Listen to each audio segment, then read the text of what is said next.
ஜெபம் பண்ண கடவோம்.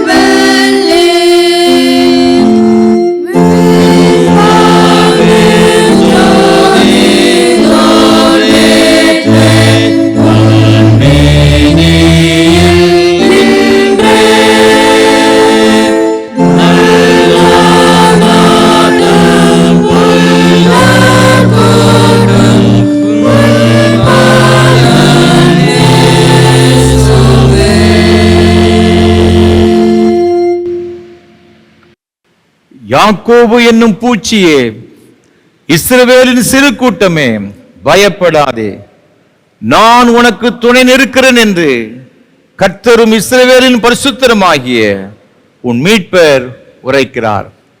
இந்த நாள் கர்த்தர் உண்டு பண்ணின நாள், இதிலே களி கூர்ந்து மகிழ கடவோம். மகா பரிசுத்தமும் அன்பும் கிருபைகளும் நிறைந்த பரலோக பிதாவே, இந்த ஆசீர்வாதமான மனமகிழ்ச்சி நாளின் காலை ஆராதனை வேளைக்காக நன்றி செலுத்துகிறோம், ஸ்தோத்திரம் செலுத்துகிறோம். ஆண்டவர் தாமே இந்த ஆராதனை வேளையிலும் எங்கள் மத்தியில் எழுந்தருளி உம்முடைய பிரசன்னத்தினால் எங்களை ஒவ்வொருவரும் நிறைத்து இந்த ஆராதனைகளுக்கு ஆசீர்வாதமாக்கி தர வேண்டும் என்று விசேஷமாக அப்பத்தை பிற்கையில தம்மை வெளிப்படுத்தி உம்முடைய கிருபையினாலும் அன்பினாலும் எங்கள் ஒவ்வொரு நிறைத்து ஆசீர்வதிக்க வேண்டும் என்று ஆண்டவர் இயேசு கிறிஸ்துவின் பரிசுத்த நாமத்தில் தாழ்மையோடு ஜெபிக்கிறோம் ஜீவனுள்ள நல்ல பிதாவே, ஆமென். ஆராதனைக்கு ஆரம்பமாக ஆண்டவருடைய பரிசுத்த நாமத்துக்கு மகிமை உண்டாக கீதம் 95 பாமாலை 61 பாடுவோம். பக்தரே வாரும் ஆசை ஆவலோடும். கீதம் 95 பாமாலை 61 பாடுவோம்.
ஜெபம் பண்ண கடவோம். பரமண்டலங்களில் இருக்கிற பிதாவே, நாமம் பரிசுத்தப்படுவதாக, ராஜ்யம் வருவதாக, முடிசித்தம் பரமண்டலத்தில் செய்யப்படுவது போல புண்ணியம் செய்யப்படுவதாக. அந்நிலப்பத்தை இன்றுதாரும் விரோதமாய் குற்றம் நாங்கள் மன்னிக்கிறது போல எங்கள் குற்றங்களை மன்னியும், எங்கள் சோழ பிரவேசிக்கும் ரட்சித்துக் கொள்ளும். ஆமென். எல்லா இருதயங்களையும் எல்லா விருப்பங்களையும் எல்லா ரகசியம் அறிந்திருக்கிற சர்வ தேவனே, நாங்கள் தேவனிடத்தில் பரிபூர்ணமாய் அன்பு கூறவும் அது பரிசுத்த நாமத்தை உத்தமமாய் மகிமைப்படுத்தவும் எங்கள் கர்த்தராகிய இயேசு கிறிஸ்து நிமித்தம் அது பரிசுத்த ஆவியின் ஏவுதலால் எங்கள் இதயத்தின் சிந்தனைகளை சுத்தம் பண்ணியருளும்.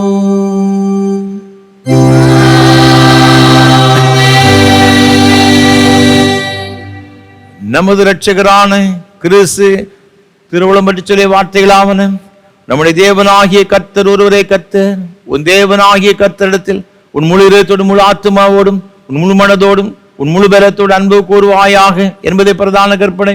இதற்கு ஒப்பாய் இருக்கிற இரண்டாம் கற்பனை என்னவென்றால், உன்னிடத்தில் அன்பு கூறுவது போல் பிறனிடத்தில் அன்பு கூறு என்பதே. இவைகளின் பெரிய கற்பனை வேறொன்றுமில்லை என்றார்.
அட்வந்துக்குரிய 4ஆம் ஞாயிறு சுருக்கு ஜெபம்.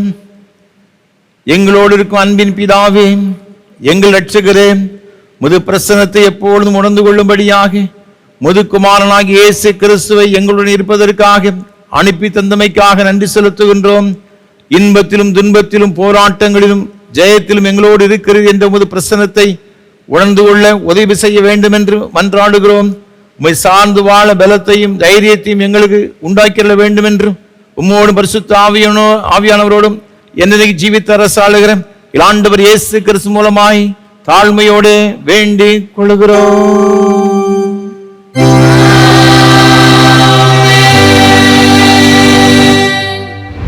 வாசிக்கும்படியாக கொடுக்கப்பட்டுள்ள நிருப வாக்கியம் அப்போஸ்தலனாகிய யோவான் என்பவர் எழுதின முதலாவது நிருபம் 4ஆம் அதிகாரம் 1ஆம் வசனம் முதல் 9ஆம் வசனம் வரை. 1 யோவான் 4ஆம் அதிகாரம் 1ஆம் வசனம் முதல். பிரியமானவர்களே, உலகத்தில் அநேகம் கள்ள தீர்க்கதரிசிகள் தோன்றியிருப்பதினால் நீங்கள் எல்லா ஆவிகளையும் நம்பாமல் அந்த ஆவிகள் தேவனால் உண்டானவைகளோ என்று சோதித்தறியுங்கள். தேவ ஆவியை நீங்கள் எதினாலே அறியலாம் என்றால், மாம்சத்தில் வந்த இயேசு கிறிஸ்துவை அறிக்கை பண்ணுகிற எந்த ஆவியும் தேவனால் உண்டாயிருக்கிறது. மாம்சத்தில் வந்த இயேசு கிறிஸ்துவை அறிக்கை பண்ணாத எந்த ஆவியும் தேவனால் உண்டானதல்ல. வருமென்று நீங்கள் கேள்விப்பட்ட அந்தி கிறிஸ்துவினுடைய ஆவி அதுவே. அது இப்பொழுதும் உலகத்தில் இருக்கிறது. பிள்ளைகளே, நீங்கள் தேவனால் உண்டாயிருந்து அவர்களை ஜெயித்தீர்கள். ஏனெனில் உலகத்தில் இருக்கிறவனிலும் உங்களில் இருக்கிறவர் பெரியவர். அவர்கள் உலகத்துக்குரியவர்கள். ஆகையால் உலகத்துக்குரியவைகளை பேசுகிறார்கள். உலகமும் அவர்களுக்கு செவி கொடுக்கும். நாங்கள் தேவனால் உண்டானவர்கள். தேவனை அறிந்தவன் எங்களுக்கு செவி கொடுக்கிறான். தேவனால் உண்டாயிராதவன் எங்களுக்கு செவி கொடுக்கிறது இல்லை. இதனாலே சத்திய ஆவி இன்னதென்றும் வஞ்சக ஆவி இன்னதென்றும் அறிந்திருக்கிறோம். பிரியமானவர்களே, ஒருவரில் ஒருவர் அன்பா இருக்க கடவோம். ஏனெனில் அன்பு தேவனால் உண்டாயிருக்கிறது. அன்புள்ள எவனும் தேவனால் பிறந்து அவரை அறிந்திருக்கிறான். அன்பில்லாதவன் தேவனை அறியான். தேவன் அன்பாகவே இருக்கிறார். நம்முடைய ஒரே பேரான குமாரனாலே நாம் பிழைக்கும்படிக்கு தேவன் அவரை இவ்வுலகத்திலே அனுப்பினதினால் தேவன் நம்மேல் வைத்த அன்பு வெளிப்பட்டது என்பது வாசிக்கும்படியாக கொடுக்கப்பட்டுள்ள நிருப வாக்கியம் வாசித்து முடிந்தது.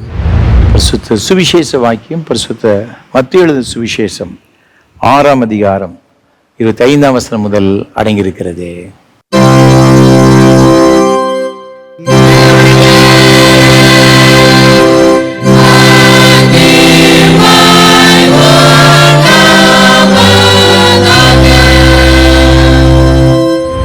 பரிசுத்த மத்தேயு எழுதின சுவிசேஷம் 6ஆம் அதிகாரம் 25ஆம் வசனம் முதல் 29ஆம் வசனம் வரை அடங்கியிருக்கிற தேவனுடைய வார்த்தையை கேளுங்கள்.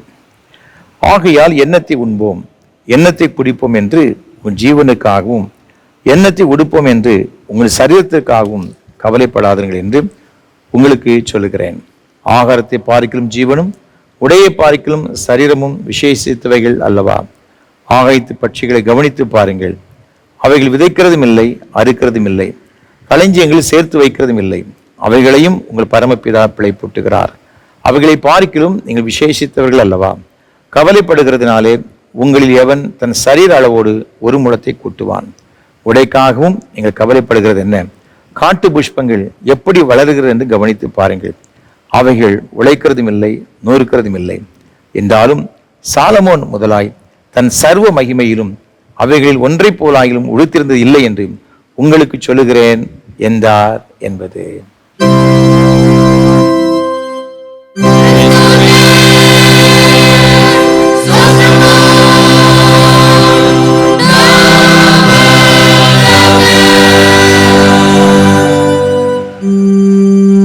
வானத்தையும் பூமியையோ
ஆண்டோடைய வார்த்தையை கேட்பதற்கு ஆயத்தமாக கீதம் 101 பாமாலை 71 பாடுவோம். மெய்பக்தரே நீர் விழித்தெழும்பும், சந்தோஷமாய் இந்நாளை வாழ்த்திடும்.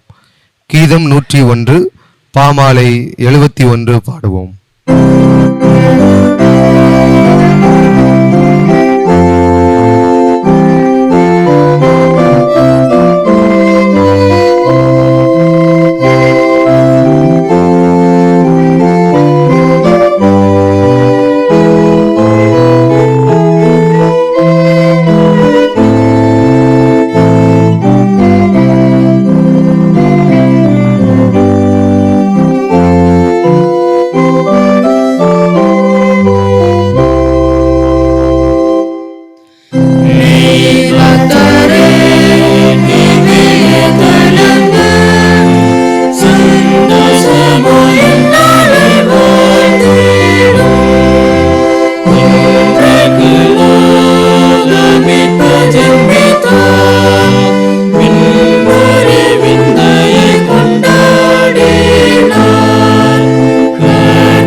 கர்த்தரும் உலக ரட்சகருமான இயேசு கிறிஸ்துவின் ஈடு இணையற்ற நாமத்தினாலே திருநெல்வேலி திருமண்டலம் கல்லடைக்குறிச்சி CSI கிறிஸ்துவ சார்பாக இந்த ஆராதனை வேளையிலே கர்த்தரை ஆராதிக்கும்படி வந்திருக்கிற உங்கள் அனைவரையும் அன்போடு வாழ்த்துகிறேன், வரவேற்கிறேன்.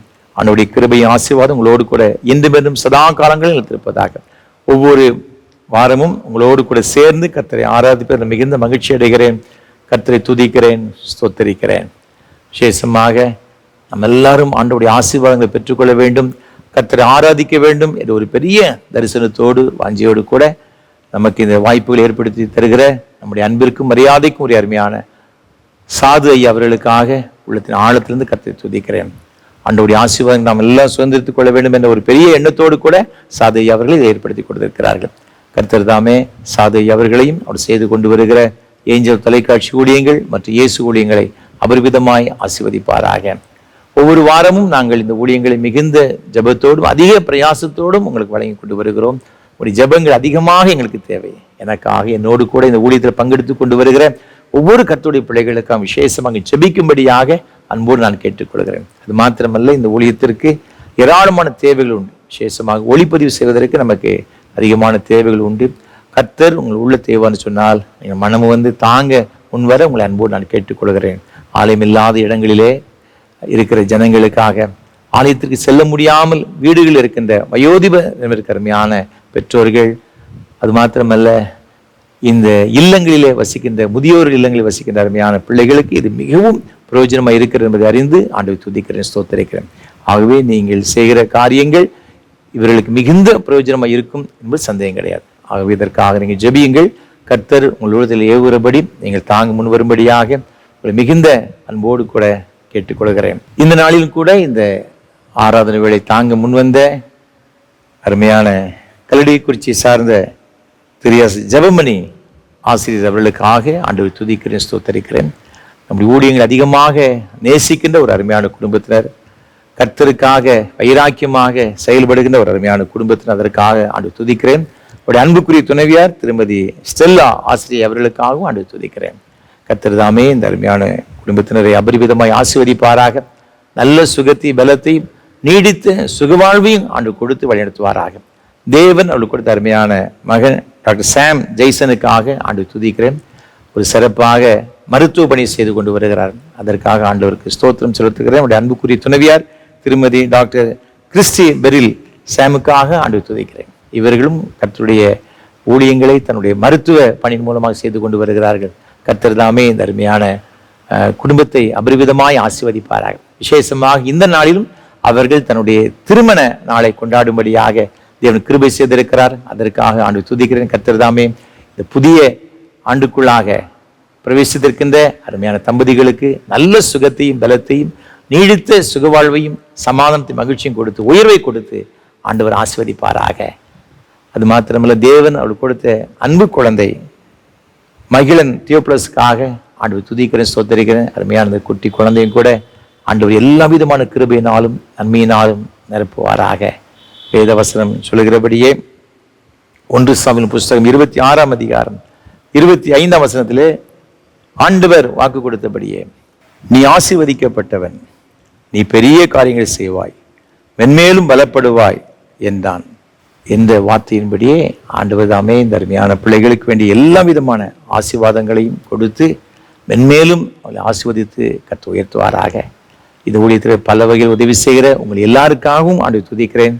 அனைவரையும் ஆண்டவர் தாமே ஆசீர்வதித்து உயர்த்துவாராக. தேவ கிருபை நம் அனைவரோடு கூட இருப்பதாக. ஆமென், ஆமென்.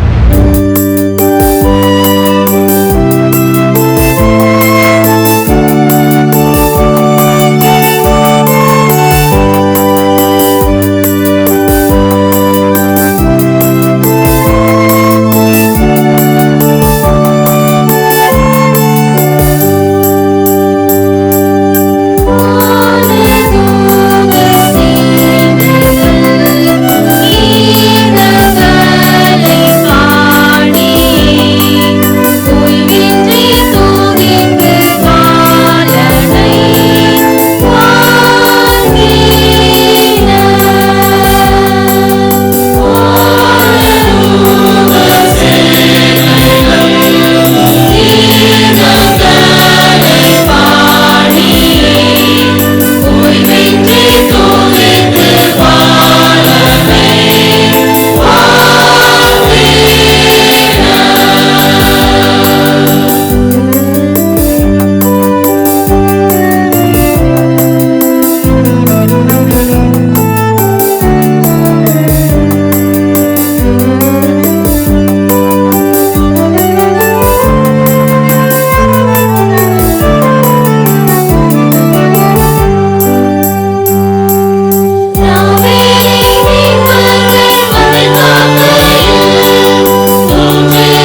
கிறிஸ்துவுக்குள் மிகவும் பிரியமானவர்களே, மீண்டும் உங்கள் அனைவரையும் அன்போடு கூட வாழ்த்துகிறேன். இந்த நாளிலும் கூட நம்ம எல்லாருக்கும் ஆசீர்வாதமாக இருக்கும்படியாக நமக்கு கொடுக்கப்பட்டிருக்கின்ற தியான பொருள் அன்பின் வெளிப்பாடு. நமது ஆண்டவர் இயேசு கிறிஸ்துவுடைய அன்பு எப்படி அவர் வெளிப்படுத்தினார், பிதாவாகி தேவன் நம் மீது வைத்த அன்பை எவ்வாறு வெளிப்படுத்தினார் என்பதை குறித்து உங்களோடு கூட பகிர்ந்து கொள்ளப் போகின்றேன். அதற்கு ஆதாரமாக தெரிந்து கொண்ட வேத வசனம் நாம் நிருப வாக்கியமாக வாசிக்க கேட்ட வேத பகுதியாகிய அப்போஸ்தலனாகிய யோவான் எழுதின பொதுவான 1 நிருபம் 4 அதிகாரம் 9 நம்முடைய ஒரே பேரான குமாரனாலே நாம் பிழைக்கும்படிக்கு தேவன் அவரை இவ்வுலகத்திலே அனுப்பினதினால் தேவன் நம்மேல் வைத்த அன்பு வெளிப்பட்டது. இங்கு நாம் பார்க்கிறோம், பிதாவாகிய தேவன் நம் மீது எப்படி அன்பு கூர்ந்தாரம் தெரியுமா? அவருடைய ஒரே பேரான குமாரனா இருக்கிற இயேசு கிறிஸ்துவை இந்த உலகத்திலே அனுப்பினதினாலே அவர் தம்முடைய அன்பை வெளிப்படுத்தினாராம். 10 நாம் பார்க்கும் பொழுது, நாம் தேவனிடத்தில் அன்பு கூர்ந்ததினால் அல்ல, அவர் நம்மிடத்தில் அன்பு கூர்ந்து நம்முடைய பாவங்களை நிவர்த்தி செய்கிற கிருபாதார பலியாக தம்முடைய குமாரனை அனுப்பினதினாலே அன்பு உண்டாயிருக்கிறது. நாம ஆண்டவரிடத்தில் அன்பு கூறுகிறதுனால பிதாவாகி தேவன் தமது குமாரன் இருக்கிற இயேசு கிறிஸ்துவை நமக்கு அனுப்பவில்லை. அவருடைய சுபாவமே அன்பு செலுத்துகிறதான். நீங்க 8 வாசித்து பார்க்கும் பொழுது, தேவன் அன்பாகவே இருக்கிறார் என்று வேத வசனம் சொல்லுகிறது. அன்பான ஆண்டுடைய பிள்ளைகளே, நீங்களும் நானும் ஆராதிக்கிற நம்முடைய ஆண்டவராய் கர்த்தர் எப்படிப்பட்டவர் சொன்னார்? அன்பே உருவானவர், அன்பே உருவானவர். அந்த அன்புள்ள தெய்வம் நம்மை நேசித்தபடியினால் தமது குமாரனாக இருக்கிற இயேசு கிறிஸ்துவை அனுப்பினார் என்று வேதத்தில் சொல்லப்பட்டிருக்கிறது. இந்த அன்பை எவ்வாறு நம்மிடத்தில் ஒரு வெளிப்படுத்தினார் என்பதை குறித்தான் இன்றைக்கு நாம் பார்க்க போகிறோம் வேத வசனத்தின் அடிப்படையில். முதலாவதாக நாம் பார்க்கும் பொழுது இந்த வசனங்களில் மிக அழகாக சொல்லப்பட்டிருக்கிறது.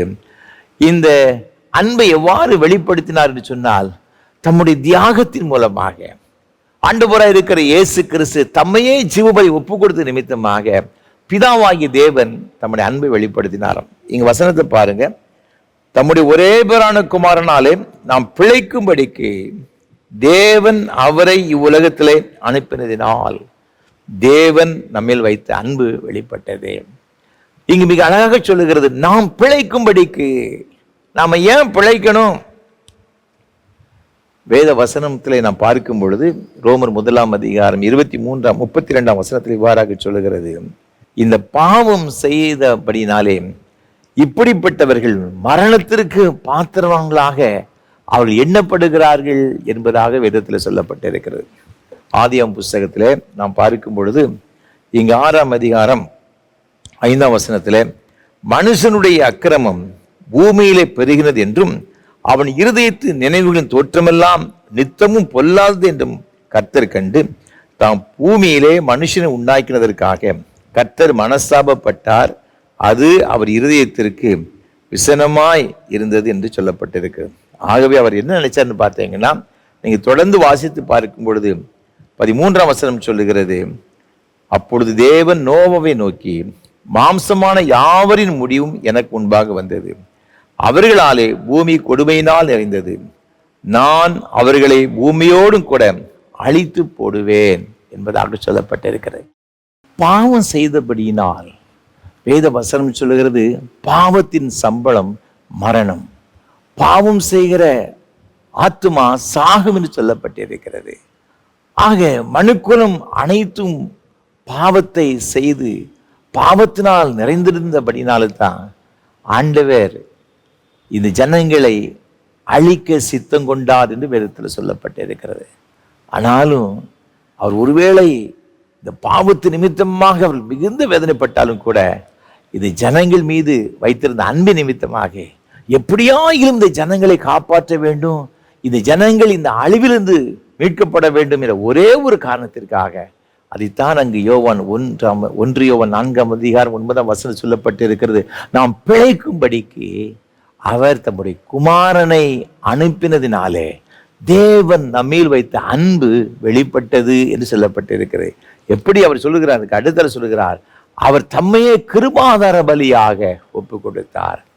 1 யோவான் 2ஆம் அதிகாரம் 2ஆம் வசனம் சொல்லுகிறது, சர்வலோகத்தின் பாவங்களை நிவர்த்தி செய்கிற கிருபாதார பலியாக தம்மையே ஒப்பு கொடுத்தாராம்.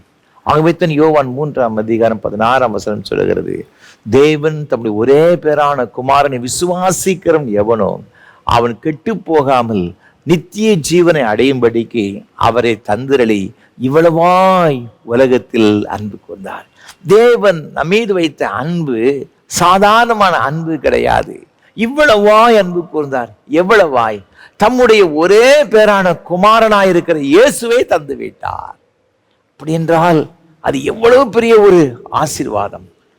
ஆண்டவர் நமக்கு பிதாவாகி தேவன் இயேசுவை நமக்கு தரும் பொழுது நம்மெல்லாம் ரொம்ப பரிசுத்தவான்கள், நீதிமான்கள், ஞானவான்கள் என்றெல்லாம் நினைத்து அவர் நமக்கு தரலக. ரோமர்கள் நிருபத்தில் நீங்க அழகாக சொல்லப்பட்டிருக்க 5ஆம் அதிகாரம் 8ஆம் வசனத்துல, நாம் பாவிகளா இருக்கையில் கிறிஸ்து நமக்காக மரித்ததினாலே தேவன் நம் மேல் வைத்த தமது அன்பை விளங்க பண்ணுகிறார். நாம் பாவிகளா இருக்கும் பொழுதே, நாம் ஆண்டவரை விட்டு தூரமாய் வாழ்ந்து கொண்டிருக்கும் பொழுதே, ஆண்டவருடைய காணியாட்சிக்கு புறம்பாய் வாழ்ந்து கொண்டிருந்த இந்த சூழ்நிலையில கூட அவர் நம் மீது வைத்த அன்பை எப்படி வெளிப்படுத்தினாராம் பார்த்தீங்கன்னா, அவருக்கு இருந்த ஒரே ஒரு மகன் இயேசு, அவரையே கல்வாரி சிலுவையிலே பலியாக ஒப்பு கொடுத்தது நிமித்தமாக நம் மீது வைத்த அன்பை வெளிப்படுத்தினார். அதுதாங்க அவருடைய தியாகம். அவர் செய்த தியாகம் என்ன? அவருடைய அன்பு நிமித்தமாக அவர் செய்த ஒரு பெரிய ஒரு காரியம், பெரிய தியாகத்தை செய்து விட்டார். இயேசுவையே பலியாக ஒப்பு கொடுத்து விட்டார். உலகத்துல எதை இழந்தாலும் திரும்ப பெற்றுக்கொள்ளலாம், ஆனா உயிரை, ஜீவனை இழந்த பெற்றுக்கொள்ள முடியும். இந்த உலகத்துல பெற்றுக்கொள்ள முடியாது. நம்ம உலகத்தில் அதுதான் ஜீவன், உயிர் தான் ரொம்ப ரொம்ப முக்கியமானது. ஒரே மகன் இயேசு, பிதாவாகிய தேவன் நம் மீது வைத்த அன்பு, நம்ம பாவியாக இருக்கும் பொழுதே அவரே ஒப்பு கொடுத்து விட்டார். அப்படி என்றால் நம் மீது வைத்திருக்க அன்பு எவ்வளவு பெரிய ஒரு அன்பு. ஆகவே தன் ஏசாயா தீர்க்கதரிசி சொல்லுகிறான், 53ஆம் அதிகாரத்திலே நீங்க வாசித்து பார்க்கும் பொழுது மிக அழகாக சொல்லப்பட்டிருக்கிறது. 5ஆம் வசனத்துல, நம்முடைய மீறுதல்கள் நிமித்தம் அவர் காயப்பட்டார், நம்முடைய அக்கிரமங்கள் நிமித்தம் அவர் நொறுக்கப்பட்டார், நமக்கு சமாதானத்தை உண்டு பண்ணும் ஆக்கினை அவர் மேல் வந்தது, அவருடைய தழும்புகளால் நாம் குணமாகிறோம். மெய்யாகவே அவர் நம்முடைய பாடுகளை ஏற்றுக்கொண்டு நம்முடைய துக்கங்களை சுமந்தார். நாமோ அவர் தேவனால் அடிபட்டு வாதிக்கப்பட்டு சிறுமைப்பட்டவர் என்று எண்ணினோம். வசனமே அழகாக சொல்லுகிறது, அவர் நம்முடைய பாடுகளை ஏற்றுக்கொண்டு நம்முடைய துக்கங்களை சுமந்தார், நம்முடைய மீறுதல் நிமித்தம் அவர் காயப்பட்டார். பிதாவாகி தேவன் தமது குமாரன் இருக்கிற இயேசு கிறிஸ்து எந்த ஒரு பாவமும் செய்யவில்லை, அக்கிரமம் பண்ணவில்லை, எந்த தவறும் செய்யவில்லை. ஆனால் நீங்களும் நானும் செய்த நம்முடைய பாவங்கள், மீறுதல்கள், அக்கிரமத்து நிமித்தமாக அவர் நம் மீது வைத்த அன்பின் நிமித்தமாக எப்படியாயிலும் மனுக்குலத்தை காப்பாற்ற வேண்டும், மீட்க வேண்டும் என்ற ஒரே ஒரு காரணத்திற்காக, எந்த எதிர்பார்ப்பும் இல்லாமல் நாம மீட்கப்பட வேண்டும் என்ற ஒரே ஒரு எண்ணத்தோடு கூட அந்த அன்பின் நிமித்தமாக தமது ஒரே பேரான குமாரனாய் இருக்கிற இயேசுவையை தியாகமாக பலியாய் ஒப்பு கொடுத்ததை பார்க்கிறோம். அன்பான ஆண்டவருடைய பிள்ளைகளே, ஆண்டவர் பிதாவாகிய தேவன் அவர் தமது குமாரன் இருக்கிற இயேசுவை கிருபாதார பலியாக அவர் ஜீவனை கொடுக்கும்படியாக ஒப்பு கொடுத்த நிமித்தமாக தம்முடைய அன்பை வெளிப்படுத்துவதை பார்க்கிறோம். அவருக்கு அந்த மேன்மையான உன்னதமான அந்த குமாரனே கொடுத்ததுனால அவர் செய்த தியாகத்தை நாம் பார்க்கிறோம். அவருடைய தியாகத்தின் மூலமாக தம்முடைய அன்பை வெளிப்படுத்தினார். இங்கிலாந்து தேசத்திலே ஓ ஹென்றி என்பவர் எழுதிய the gift of the Magi அப்படின்னு ஒரு புஸ்தகம். அதில் ஒரு ஹஸ்பண்ட் ஒய்ஃப், கணவன் பேர் ஜிம், மனைவி பேர் டெல்லா, 2 பேரும் அதிகமாக ஒரு நேசித்தவர்கள். அதே நேரத்தில் 2 பேரும் ரொம்ப கஷ்டப்படுகிற ஒரு குடும்பத்தை சார்ந்தவங்க. அன்றாட தேவைகளே ரொம்ப சந்திப்பதற்கு ரொம்ப கஷ்டமாக இருக்கும்.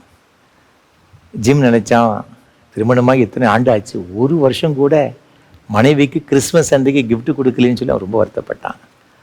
இந்த வருஷத்தில் எப்படியாவது ஒரு கிஃப்டை கொடுக்கணும் அப்படின்னு ரொம்ப ஆசைப்பட்டான். அதே போல் மனைவி என்ன செய்தான்னு பார்த்தீங்கன்னா, கணவனுக்கு எப்படியாவது ஒரு கிஃப்ட்டை வாங்கி கொடுக்கணும் அப்படின்ட்டு அவர் ரொம்ப ஆசைப்பட்டார். கையில் காசு கிடையாது, எதையாவது நம்ம செய்து வாங்கி கொடுக்க வேணும்னு சொல்லி 2 பேரும் ஆசைப்பட்டாங்க. 2 பேரும் தனித்தனியாக போய் கஷ்டப்பட்டு ஒரு கிஃப்ட்டை வாங்கிட்டு வந்துட்டாங்க. கிறிஸ்மஸ் அன்று காலையில் 2 பேரும் நினைச்சிட்டாங்கன்னா ஆளுக்கு ஒரு கிஃப்ட் பாக்ஸ் எடுத்து ஒருத்தருக்கு ஒரு பரிசாக வழங்குறாங்க. பிரித்து பார்த்தா 2 பேருடைய கண்களிலும் கண்ணீர். அது என்ன அப்படின்னு பார்த்தீங்கன்னா, கணவனுக்கு மனைவி கொடுத்த ஒரு பரிசு ஒரு அருமையான பிளாட்டினம் செயின். இது செயின் எதுக்கு அப்படின்னு பார்த்தீங்கன்னா, கணவன் ஒரு நல்ல ஒரு கோல்டன் ஒரு பாக்கெட் வாட்ச் கொண்டு வைத்திருந்தான். அது பரம்பரை சொத்து, அப்படி முன்னோர்கள் பரம்பரையாக கொடுத்த ஒரு சொத்து. அதை யாருக்கும் என்ன செய்ய மாட்டாங்கன்னு, கொடுக்க மாட்டாங்க, விற்க மாட்டாங்க. ஆனால் மனைவிக்கு எப்படி ஆகிலும் ஒரு பரிசு இந்த ஆள் வாங்கி கொடுக்க வேண்டும். தன்னிடத்தில் இருந்த ஒரு விலையேறப்பட்ட ஒரு மதிப்புமிக்க ஒரு பொக்கிஷம் எதுன்னு பார்த்தீங்கன்னா அந்த கோல்டன் வாட்ச். அதுக்கு மனைவி நினைச்சிருக்கான்னு பார்த்தீங்கன்னா இந்த பிளாட்டினம் செயின் வாங்கிட்டு வந்திருக்கா. அதே போல் மனைவி பிரித்து பார்க்குற அந்த பாக்ஸை என்னன்னு பார்த்தீங்கன்னா, அழகான ஒரு விலை உயர்ந்த ஒரு சீப் இருக்கிறது. தலையில் அலங்கரிக்கக்கூடிய அலங்காரமான பொருட்கள் நிறைய உள்ளதுச்சு. 2 பேரும் இதை பார்த்த உடனே கண்களில் கண்ணீர். என்ன அப்படின்னு பார்த்தீங்கன்னா, மனைவி கணவனுக்கு இந்த பிளாட்டினம் செயின் வாங்குறதுக்காக அவர் செய்த காரியம் என்ன பார்த்தீங்கன்னா, தன் அழகான ஒரு நீளமான முடி அவளுக்கு இருந்துச்சு பார்த்துக்கிடுங்க. கணவன் அந்த தன்னுடைய மனைவிக்கு அலங்காரம் செய்வதற்காக ஒரு சரியான பொருளை இதுவரை வாங்கி கொடுக்கல. ஒரு அருமையான ஒரு சீப்பு, தலையில் அவள் அலங்கரிப்பதற்காக ஏராளமான பொருட்களை வாங்குவதற்காக தன்னுடைய விலையேறப்பட்ட பரம்பரையாக பாதுகாத்து வந்த அந்த கோல்டன் வாட்சை விற்று நினைச்சிருக்காருன்னா, அந்த மனைவிக்கான அந்த பொருட்களை அலங்காரமான பொருட்கள் வாங்கிட்டு வந்திருக்கான். மனைவி என்ன செய்யறான்னு பார்த்தீங்கன்னா, தான் அதிகமாக நேசித்த பெண்கள், அதிகமாக முடியை நேசிப்பவர்கள், அதற்காக ரொம்ப பிரயாசப்படுறவங்க, அதை விற்று அதில் வந்த காசை வைத்து கணவனுக்கு அந்த பாக்கெட் வாட்சுக்கு ஒரு பிளாட்டினம் செயின் எரிச்சு தான் வாங்கிட்டு வந்தாங்க. இப்போ மனைவி மீது வைத்த அன்பு நிமித்தமாக இந்த கோல்டன் பாக்கெட் வாட்சை கணவன் விற்று விட்டான், ஜிம் விற்றுட்டான். மனைவி கணவன் மீது வைத்த அன்பு நிமித்தமாக தன் நீளமான கூந்தல் இணைச்சு தான் விற்று விடுகிறதை பார்க்கிறோம். 2 பேருக்கு இப்போ அந்த கிஃப்டை கூட 2 பேருக்கு பிரயோஜனம் கிடையாது. ஆனால் அதில் என்னதை பார்க்க முடியும்னு பார்த்தீங்கன்னா, 2 பேரும் எப்படி ஒருவரையொரு அதிகமாக நேசித்தார்கள். அந்த அன்பில் எவ்வளோ ஒரு தியாகம் இருந்ததுமே நான் பார்க்கிறோம். கணவன் தன்னுடைய விலையேறப்பட்ட பொக்கிஷமாகிய அந்த கோல்டன் வாட்சை மனைவிக்காக இழக்க அவன் என்னச்சுதான்னா, அவன் விரும்பினான், இழந்தான். மனைவி தன் கணவன் நேசிப்பதற்கு அடையாளமாக தான் அதிகமாக நேசித்த தன்னுடைய கூந்தல் நினைச்சதான்னா இழக்க அவள் முன் வந்ததை நாம் பார்க்கிறோம். பிதாவாகிய தேவன் தமது குமாரருக்கு இயேசு கிறிஸ்து நமக்கு தந்தது என்னன்னு பார்த்தீங்கன்னா, நம்மகிட்ட எதுவும் இல்லைங்க, எதையாலும் பெற்றுக்கொள்ள வேண்டும் அல்ல, அவருக்கு இழக்கணும், அவருக்கு விலையேறப்பட்டது என்னன்னு பார்த்தீங்கன்னா, அவருடைய ஒரே பேரான குமாரன் இருக்கிற இயேசு கிறிஸ்து நம் மீது வைத்த அன்பை அந்த இயேசுவே நமக்காய் கொடுத்து அந்த தியாகத்தின் மூலமாக நம்முடைய அன்பை வெளிப்படுத்தினார். அன்பான ஆண்டவருடைய பிள்ளைகளே, தேவன் மீது வைத்த அன்பு அவருடைய தியாகத்தின் மூலமாக வெளிப்பட்டது என்பதை நாம் பார்க்கிறோம். அன்பானவர்களே, கிறிஸ்து பிறப்பின் பண்டிகை கொண்டாட போகிற நாம் ஒன்றை நாம் புரிந்து கொள்ள வேண்டும், அறிந்து கொள்ள வேண்டும். இயேசு பிறந்தார் என்று சொன்னால் நம் மீது வைத்த அன்பு. அவர் எதற்காக வந்தார்? தம்மே பலியாக ஒப்பு கொடுக்கும்படியாக. அந்த அன்பு சாதாரணமான ஒரு அன்பு கிடையாது, தியாகம் செய்கிற அன்பு. அது மாத்திரமல்ல, பிதாவாகி தேவன் இந்த அன்பை எவ்வாறு வெளிப்படுத்தினார் நீங்கள் தொடர்ந்து வேதத்தில் வாசித்து பார்க்கும் பொழுது, எபேசியர் 2ஆம் அதிகாரம் 4-5 தேவனோ இரக்கத்தில் ஐஸ்வர்யம் உள்ளவராய் நம்மில் அன்பு கூர்ந்து தம்முடைய மிகுந்த அன்பினாலே அக்கிரமங்களில் மரித்தவர்களாய் இருந்த நம்மை கிறிஸ்துவுடனே கூட உயிர்ப்பித்தார், கிருபையினாலே ரட்சிக்கப்பட்டீர்கள். இங்கு யோனா தீர்க்கதரிசன புஸ்தகத்தில் வேதத்தில் மிக அழகாக சொல்லப்பட்டிருக்கிறது. 4ஆம் அதிகாரத்தில் நீங்கள் பார்க்கும் பொழுது அங்கு 2ஆம் வசனத்தில் வேதம் மிக அழகாக சொல்லுகிறது. யோனா சொல்லுகிறான், கர்த்தாவே, நான் என் தேசத்தில் இருக்கும்போதே நான் இதை சொல்லவில்லையா? இது நிமித்தமே நான் முன்னமே தர்ஷீசுக்கு ஓடிப்போனேன். நீர் இரக்கமும் மன உருக்கமும் நீடிய சாந்தமும் மிகுந்த கிருபை உள்ளவரும் தீங்குக்கு மனஸ்தாபப்படுகிறோமான தேவன் என்று அறிவேன். ஆண்டவருடைய சுபாவம் எப்படின்னு பார்த்தீங்கன்னா, இரக்கம் மன உருக்கம் நிறைந்தவர் நமது ஆண்டவரை கர்த்தர். நம் மீது தம்முடைய அன்பை எப்படி வெளிப்படுத்தினார் அப்படின்னு பார்த்தீங்கன்னா, நம் மீது வைத்த அந்த மனதிற்கும் மன உருக்கத்தின் மூலமாக, நம் மீது வைத்த இரக்கத்தின் மூலமாக தம்முடைய அன்பை வெளிப்படுத்தினார். இந்த இஸ்ரவேல் ஜனங்க, இந்த யோனாவை நாம் பார்க்கிறோம். அவன் ஆண்டவரை பார்த்து சொல்றான், நீர் இவ்வளவு மன உருக்கம் உடையவர் நான் அறிந்திருந்தபடினால்தான் நான் நினிவேக்கு வராம தர்ஷீசுக்கு ஓடி போனேன். ஏன் அப்படின்னு பார்த்தீங்கன்னா, நினிவேப்பட்ட ஜனங்கள் பாவம் செய்து அதனுடைய அக்கிரமங்கள் தேவ சமூகத்தில் வந்து எட்டியது. ஆண்டவருடைய கோபம் பற்றி எரிகிறது. ஆனால் அவர்களுக்கு ஒரு சான்ஸ் கொடுக்குறாரு. வலது கைக்கும் இடது கைக்கும் வித்தியாசம் தெரியாத 120,000 பேர் சொல்லப்பட்டிருக்கு. அத்தனை ஜனங்கள், லட்சக்கணக்கான மக்கள் இங்கே இருக்கிறாங்க. அவர்களுக்கு ஒரு சான்ஸ் கொடுப்போம். மனம் திரும்பினால் அவர்களை அழிக்காமல் விட்டு விடலாம். ஆக யோனா மூலமாக ஒரு எச்சரிப்பின் செய்தியை கொடுக்கிறாரு. நீ போய் சொல்லப்பா, 40 நாள் இருக்கிற நினைவை கவிழ்க்கப்பட்டு போகும். அவன் நினைச்சான், அவன் இந்த செய்தியை சொன்னவுடன் எப்படியாவது அழிந்து விடும் என்று எண்ணினான். ஆனா இந்த ஜனங்கள் என்ன செய்து விட்டார்கள்? ரெட்டுடுத்தி சாம்பல் உட்கார்ந்து தேவரை தேட ஆரம்பித்து விட்டார்கள். வசனம் சொல்லுகிறது, ஆண்டவர் இந்த ஜனங்களுக்கு தீங்குக்கை மனசாபப்பட்டாரா. அந்த அளவிற்கு இப்படி வாழ்க்கையில் ஒரு பெரிய ஒரு மாற்றம். இதை கண்டவுடன் யோனாவுக்கு தான் ரொம்ப கோபம் வந்து விட்டான். அதனால தான் நான் முதலே சொன்னேன், நான் ஏன் தர்ஷீசுக்கு ஓடி போனேன் தெரியுமா? நீர் இப்படி கடைசி நேரத்தில் அவர்களை காப்பாற்றி விடுவீர், அவர்களை அழிக்க மாட்டீர். அப்போ ஆண்டவருடைய இரக்கம் அவ்வளவு பெருசுங்க. அந்த இரக்கத்தின் மிகுதி நிமித்தமாக இன்றைக்கு நீங்களும் நானும் உயிர் வாழ்ந்து கொண்டு இருக்கிறோம். நம்முடைய தவறுகளுக்கு ஏற்ற ஒரு தண்டனை வராமல் இருப்பதற்கு காரணம் என்னன்னு பார்த்தீங்கன்னா, ஆண்டவருடைய மனதிருக்கம். அவனுடைய மனதிருக்கம் அவ்வளவு ஒரு மேன்மையானது. தம்முடைய அன்பை அவ்வாறு வெளிப்படுத்துகிறார். அந்த அன்பின் நிமித்தமாக ஆண்டவர் மீது வைத்திருக்கிற மன துருக்கம் என்ன செய்யுதுன்னு பார்த்தீங்கன்னா, நம்முடைய வாழ்க்கையில நமக்கு வர வேண்டிய தண்டனையிலிருந்து நம்மை காப்பாற்றுகிறது. நம்முடைய எத்தனையோ விதமான நம்முடைய கஷ்டங்கள், நம்முடைய நஷ்டங்கள், நம்முடைய வேதனைகள் இருந்து காப்பாற்றுகிறது என்னது அப்படின்னு பார்த்தீங்கன்னா, அவருடைய மனதுருக்கம். ஆண்டவரிடத்தில் ஒரு மனுஷன் வருகின்றான். சந்துருவாகி இருந்த ஒரு சின்ன ஒரு இளைஞனுடைய தகப்பன் வருகின்றான். வந்து அவருடைய சீசர்கிட்ட முதல்ல வருகின்றான். சீசர்களை குணமாக்க முடியவில்லை. ஆண்டவர்கிட்ட வந்து கேட்குறான், பாருங்க, நீங்கள் மார்க் சுவிசேஷத்தில் நீங்கள் வாசித்து பார்க்கும்போது 9ஆம் அதிகாரத்தில் 22ஆம் வசனத்தில் சொல்லுகிறான், ஆண்டவரே, நீர் ஏதாயிலும் செய்யக்கூடுமானால் எங்கள் மேல் மனதிறங்கி எங்களுக்கு உதவி செய்ய வேண்டும் என்றான். என சிறு வயது முதற்கொண்டு அந்த ஒரு பிசாசு அவனை பிடிக்கின்றது. அவனை அடிக்கடி தீயிலும் தண்ணீரிலும் தள்ளி எப்படியாயிலும் கொன்று விடும்படியாக அது போராடி கொண்டிருக்கிறது. எத்தனை ஆண்டுகள் இந்த மனிதன் வேதனைப்பட்டு கொண்டிருப்பான். பெத்த பிள்ளைய இந்த பிசாசு அவனை அவ்வளவு வேதனைப்படுத்தி கொண்டிருக்கிறது. ஆண்டவர்கிட்ட வந்து கேட்குற, ஆண்டவரே, எப்படியாயிலும் மனதிறங்கி என் பிள்ளைக்கு உதவி செய்யுங்க ஆண்டவரே. ஆண்டவர் இறங்குகின்றதை நாம் பார்க்கிறோம். அந்த ஏழை, அந்த மனிதனுடைய மகன் பிழைக்கின்றதை நாம் பார்க்கின்றோம். ஆண்டவர் எரிகோ வழியே சென்று கொண்டிருக்கின்றார். பருதுமையை பற்றி நாம் பார்க்கிறோம். மார்க் இதே 10ஆம் அதிகாரம் 45, 46 தொடர்ந்து நாம் வாசித்து பார்க்கும்போது அவன் கூப்பிடுகிறான், தாவீதின் குமாரனே எனக்கு இறங்கும், தாவீதின் குமாரனே எனக்கு இறங்கும். ஆண்டவருடைய இறக்கம் ஒரு மனிதனுடைய வாழ்க்கையில் கிடைக்கும் பொழுது வாழ்க்கை மாறி விடுகிறது. அவனுக்கு வருகிற எல்லா விதமான வேதனைகளிலிருந்து ஒரு பெரிய விடுதலையை பெற்றுக் கொள்ளுகிறான். வாழ்க்கையை புதிதாக மாறுகிறது. எவ்வளவு பெரிய ஒரு ஆசீர்வாதம். ஆகவே தான் புலம்பலின் புஸ்தகத்தில் வாசித்து பார்க்கும் 3ஆம் அதிகாரம் 22ஆம் வசனத்தில் அவருடைய இரக்கங்களுக்கு முடிவில்லை. நாம் நிர்மூலமாகாமல் இருப்பது அவருடைய கிருபை. அவருடைய இரக்கங்களுக்கு முடிவில்லை என்பதாக வேதத்தில் சொல்லப்பட்டிருக்கிறது.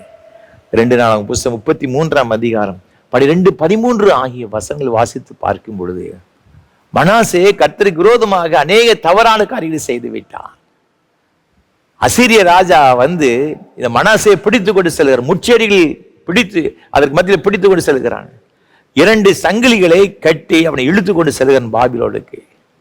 நீங்க அந்த வசனத்தை வாசித்து பார்த்தீங்கன்னா, அவன் தேவ சமூகத்துல அவன் தன்னை தாழ்த்தி கெஞ்சுகிறான் என்பதாக வேதத்தில் சொல்லப்பட்டிருக்கு. ஆண்டவரே, எப்படியாயிரம் எனக்கு இறங்கும் ஆண்டவரே, இந்த அசீரிய ராஜாவுடைய கரத்திலிருந்து என்னை விடுதலை ஆக்கும் ஆண்டவரை சொல்லி தன்னை தேவனுக்கு முன்பாய் தாழ்த்தி கெஞ்சனதாக வேதத்தில் சொல்லப்பட்டிருக்கிறது. இந்த வசனம் சொல்லுகிறது, ஆண்டவர் அவன் மீது இரக்கம் வைத்து அவனை மீண்டும் எருசலேமுக்கு கொண்டு வந்ததாக வேதத்தில் சொல்லப்பட்டிருக்கிறது. இது முடியாத ஒரு காரியங்க. அசீரிய ராஜா மிகுந்த படைபலம் உடையவன், மனசை பிடித்து இழுத்து கொண்டு சென்று விட்டார். ஆனா இவன் செய்த ஒரு ஜெபத்து நிமித்தமாக, ஆண்டவருடைய கிருபை, ஆண்டவருடைய இரக்கத்து நிமித்தமாக மீண்டும் எருசலேமுக்கு வருகிறதாக வேதத்தில் பார்க்கிறோம். நடக்காத ஒரு காரியத்தை ஆண்டவருடைய மனதுருக்கம், ஆண்டவருடைய இரக்கம் செய்து விடுகிறது. தம்முடைய அன்பை அவ்வாறு வெளிப்படுத்துகிறார். மகனே மகளே, உன் மீது அன்பா இருக்குன்னு சொன்னால் என்னன்னு பார்த்தீங்கன்னா, உன் மீது வைத்திருக்கிற மன துருக்கம், உன் மீது வைத்திருக்கிற இரக்கம் சாதாரணமானது கிடையாது. ஒரு சூழ்நிலையை மாற்ற வல்லமை உடையது. முடியாததை முடிய செய்கிறது இந்த மனதுருக்கம். ஆண்டோடைய இறக்கங்க, ஆண்டோடைய இறக்க மகாத்து நமக்கு கிடைச்சா போதுங்க, சூழ்நிலைகள் தலைகளாய் மாறிவிடும். வாழ்க்கையில் ஒரு பெரிய ஒரு ஆசீர்வாதம். இங்கிலாந்து தேசத்தில் ஒரு பிரசித்தி பெற்ற ஒரு தேவ மனுஷன் ஜான் நியூட்டன். அப்படி ஆரம்ப காலங்களுடைய வாழ்க்கையை பார்க்கும் பொழுது துன்மார்க்கமான ஒரு வாழ்க்கை. இளம் வயதிலே அவருடைய பக்தியுள்ள தாயார் மரித்து போனார்கள். அவர் கிறிஸ்தவர்களை நிந்திக்கிறவர்களாக, தூஷிக்கிறவராக வாழ்ந்து கொண்டு வந்தார். அவர் இராணுவத்தில் சேர்ந்தார், சில காலங்கள் பணியாற்றினார். மீண்டும் அவர் இந்த ஆப்பிரிக்க தேசத்தில் உள்ள கருப்பின மக்களை பிடித்து அடிமைகளாக பிடித்து கொண்டு வந்து விற்கின்ற அந்த தொழிலை அவரும் கூட செய்து கொண்டு வந்தார். அப்படிப்பட்ட ஒரு தொழிலை செய்கின்ற கப்பலிலே அவர் வேலை பார்த்து கொண்டு வந்தார். நல்ல சம்பளம் கிடைச்சது. துணிகரமாக இந்த பயங்கரமான கொடுமையான இந்த வேலைகளை அவர் செய்து கொண்டு வந்தார். ஒரு நாள் அட்லாண்டிக் அந்த கடலில் அவர் பிரயாணப்பட்டு சென்று கொண்டு இருக்கும் பொழுது திடீரென்று பயங்கரமான காற்று, புயல், பனி வீச ஆரம்பித்தது. கப்பல் உடைய நிலைமை மிகவும் மோசமாகிவிட்டது. எவ்வளவோ பிரயாசப்பட்டு பார்க்கிறாங்க, கப்பலை இவர்களால் ஒன்றும் செய்ய முடியவில்லை. கைமீறி போய்விட்டது. அதனுடைய பயங்கரமான புயல் நிமித்தமாக கப்பல்ல ஓட்டைகள் விழ ஆரம்பித்தது. இந்த கடல் தண்ணி கப்பலுக்கு வருவதற்கு உள்ளே வந்து கொண்டிருந்தது, வேகமாக வந்து கொண்டிருந்துச்சு. அந்த தண்ணீரெல்லாம் வெளியே அகற்றும்படியான ஒரு வேலையைத்தான் இவர் ஜான் நியூட்டன் செய்து கொண்டு வந்தார். 24 மணி நேரமும் அந்த பணியை செய்ய வேண்டும். அந்த வேலை செய்து கொண்டு வந்தார். அந்த ஓட்டை எங்கிருந்து கண்டுபிடிக்க முடியல, அவ்வளவு தண்ணி வந்து விட்டது. வேகமாக வந்து கொண்டு இவர் தண்ணியை வெளியே ஏற்றி பார்க்கிறார்கள், முடியவில்லை. கப்பல் மூழ்கின்ற ஒரு தருணம். மரணத்தின் விளிம்பில் இருந்தார். மரணம் தனக்கு முன்பாக இருப்பதை புரிந்து கொண்டார். இனி வாழ்வதற்கு வாய்ப்பு கிடையாது. இந்த கப்பலோடு மூழ்கி மரித்து போக வேண்டியதான். அந்த நேரத்தில் தான் சின்ன வயசில் அவங்க அம்மா சொல்லி கொடுத்த அந்த வசனங்கள், ஆண்டவரை பற்றிதான காரியங்கள் ஞாபகத்து வந்தது. நீ ஆபத்து காலத்தில் ஆண்டவனை கூப்பிட்டா ஆண்டவர் உனக்கு உதவி செய்வார். கண்களில் கடைசி நேரத்தில் பலோது தேவனை பார்த்து, ஆண்டவரே என் மீது இரக்கமாயிரும், Lord have mercy on us, என் மீது இரக்கமாயிரும் ஆண்டவரே, இரக்கமாயிரும். ஆண்டவருடைய சமூகத்திலே அந்த அருமையான மனிதன் கதறினார், என் பாவங்கள் எல்லாம் மன்னித்து என் மீது இரக்கமாயிரும், நான் மடிந்து கொண்டிருக்கின்றேன், மரிக்கப் போகிறேன் ஆண்டவரே, கப்பல் முழுக போகிறது. கண்ணீரோடு கூட ஆண்டவர் நோக்கி இந்த விண்ணப்பத்தை ஏறெடுத்தார். திடீரென்று ஒரு சம்பவம் ஒன்று நடைபெற்றது. கப்பல்ல ஏதோ ஒரு இடத்துல ஒரு பெரிய சரக்கு பொட்டு பொருள் ஒன்று இருந்துச்சு. கப்பல் ஆடுனதுல அந்த சரக்கு பொருள் எங்கேயோ கிடந்ததை நேராக வந்து இவர் இருந்த அந்த பகுதிகளுக்குள், எந்த பகுதியிலிருந்து தண்ணீர் கடல் தண்ணீர் உள்ளே வந்து கொண்டிருக்கிறது ஓட்டை வழியாக, அதுல போய் வேகம் வந்து மோதி அந்த ஓட்டையை அப்படியே அடைத்து விட்டது. தண்ணீர் நின்று விட்டது. இவரால் புரிந்து கொள்ளவே முடியவில்லை, இது எப்படி நடந்தது? இது அதிசயம் அல்லவா? ஆண்டவருடைய பெரிய இரக்கம், ஆண்டவருடைய பெரிய தயவு, கிருபை. வாழ்க்கை கர்த்தருக்குன்னு ஒப்பு கொடுத்தாருங்க. வாழ்க்கையே மாறிவிட்டது. சில காலங்கள் கழித்து அதே இங்கிலாந்து தேசத்தில் அவர் பெரிய ஒரு போதகராக பணியாற்றினார். இந்த நினைவுகள் அவரை விட்டு மாறவில்லை, கண்களிலே நின்றது. ஒரு அருமையான ஒரு பாடல் எழுதினார். அந்த பாடல் தான் amazing grace, how sweet the sound that saved a wretch like me. I once was lost, but now I am found. Was blind, but now I see. Amazing grace. இந்த அருமையான பாடலை, ஆங்கில பாடலை எழுதிய ஒரு பெரிய ஒரு தேவ மனிதர், இந்த உலகத்தின் எல்லா மக்களாலும் விரும்பி பாடப்படுகின்ற ஒரு அற்புதமான ஒரு பாடல். காரணம் ஆண்டவருடைய இரக்கங்க. இன்றைக்கு அவருடைய இரக்கங்கள் மாறி போகவில்லை. தம்முடைய அன்பை அவ்வாறு வெளிப்படுத்துகிறார். தம்முடைய குமாரனையே சிலுவையிலே ஒப்பு கொடுத்தது நிமித்தமாக, அந்த தியாகத்தின் மூலமாக அவர் தம்முடைய அன்பை வெளிப்படுத்தினார். இன்றைக்கு அவர் நம் மீது வைத்த அன்பை அவருடைய மன துருக்கத்தின் மூலமாக, அவருடைய இரக்கத்தின் மூலமாக அவர் வெளிப்படுத்துகின்றதை நாம் பார்க்கின்றோம். இன்றைக்கு நீங்கள் நான் நிர்மூலமாக இருக்கிறோம் என்று சொன்னால் வேறு எதுவும் கிடையாதுங்க. அவருடைய மன துருக்கம், இரக்கம். கடைசியாக ஒன்றை சொல்லி நான் நிறைவு செய்ய விரும்புகிறேன்.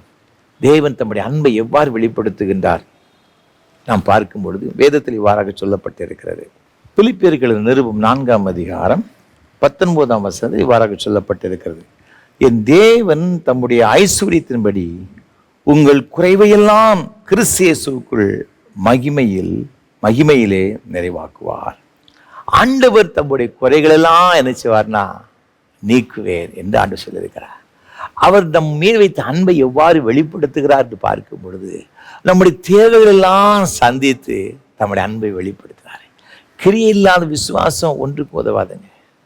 அன்பினால கிரியை, நம்ம அன்பு செய்கிறோம் என்று சொல்லி நம்முடைய வாழ்க்கையில கிரியை இல்லாவிட்டால் குரு பிரயோஜனம் கிடையாது.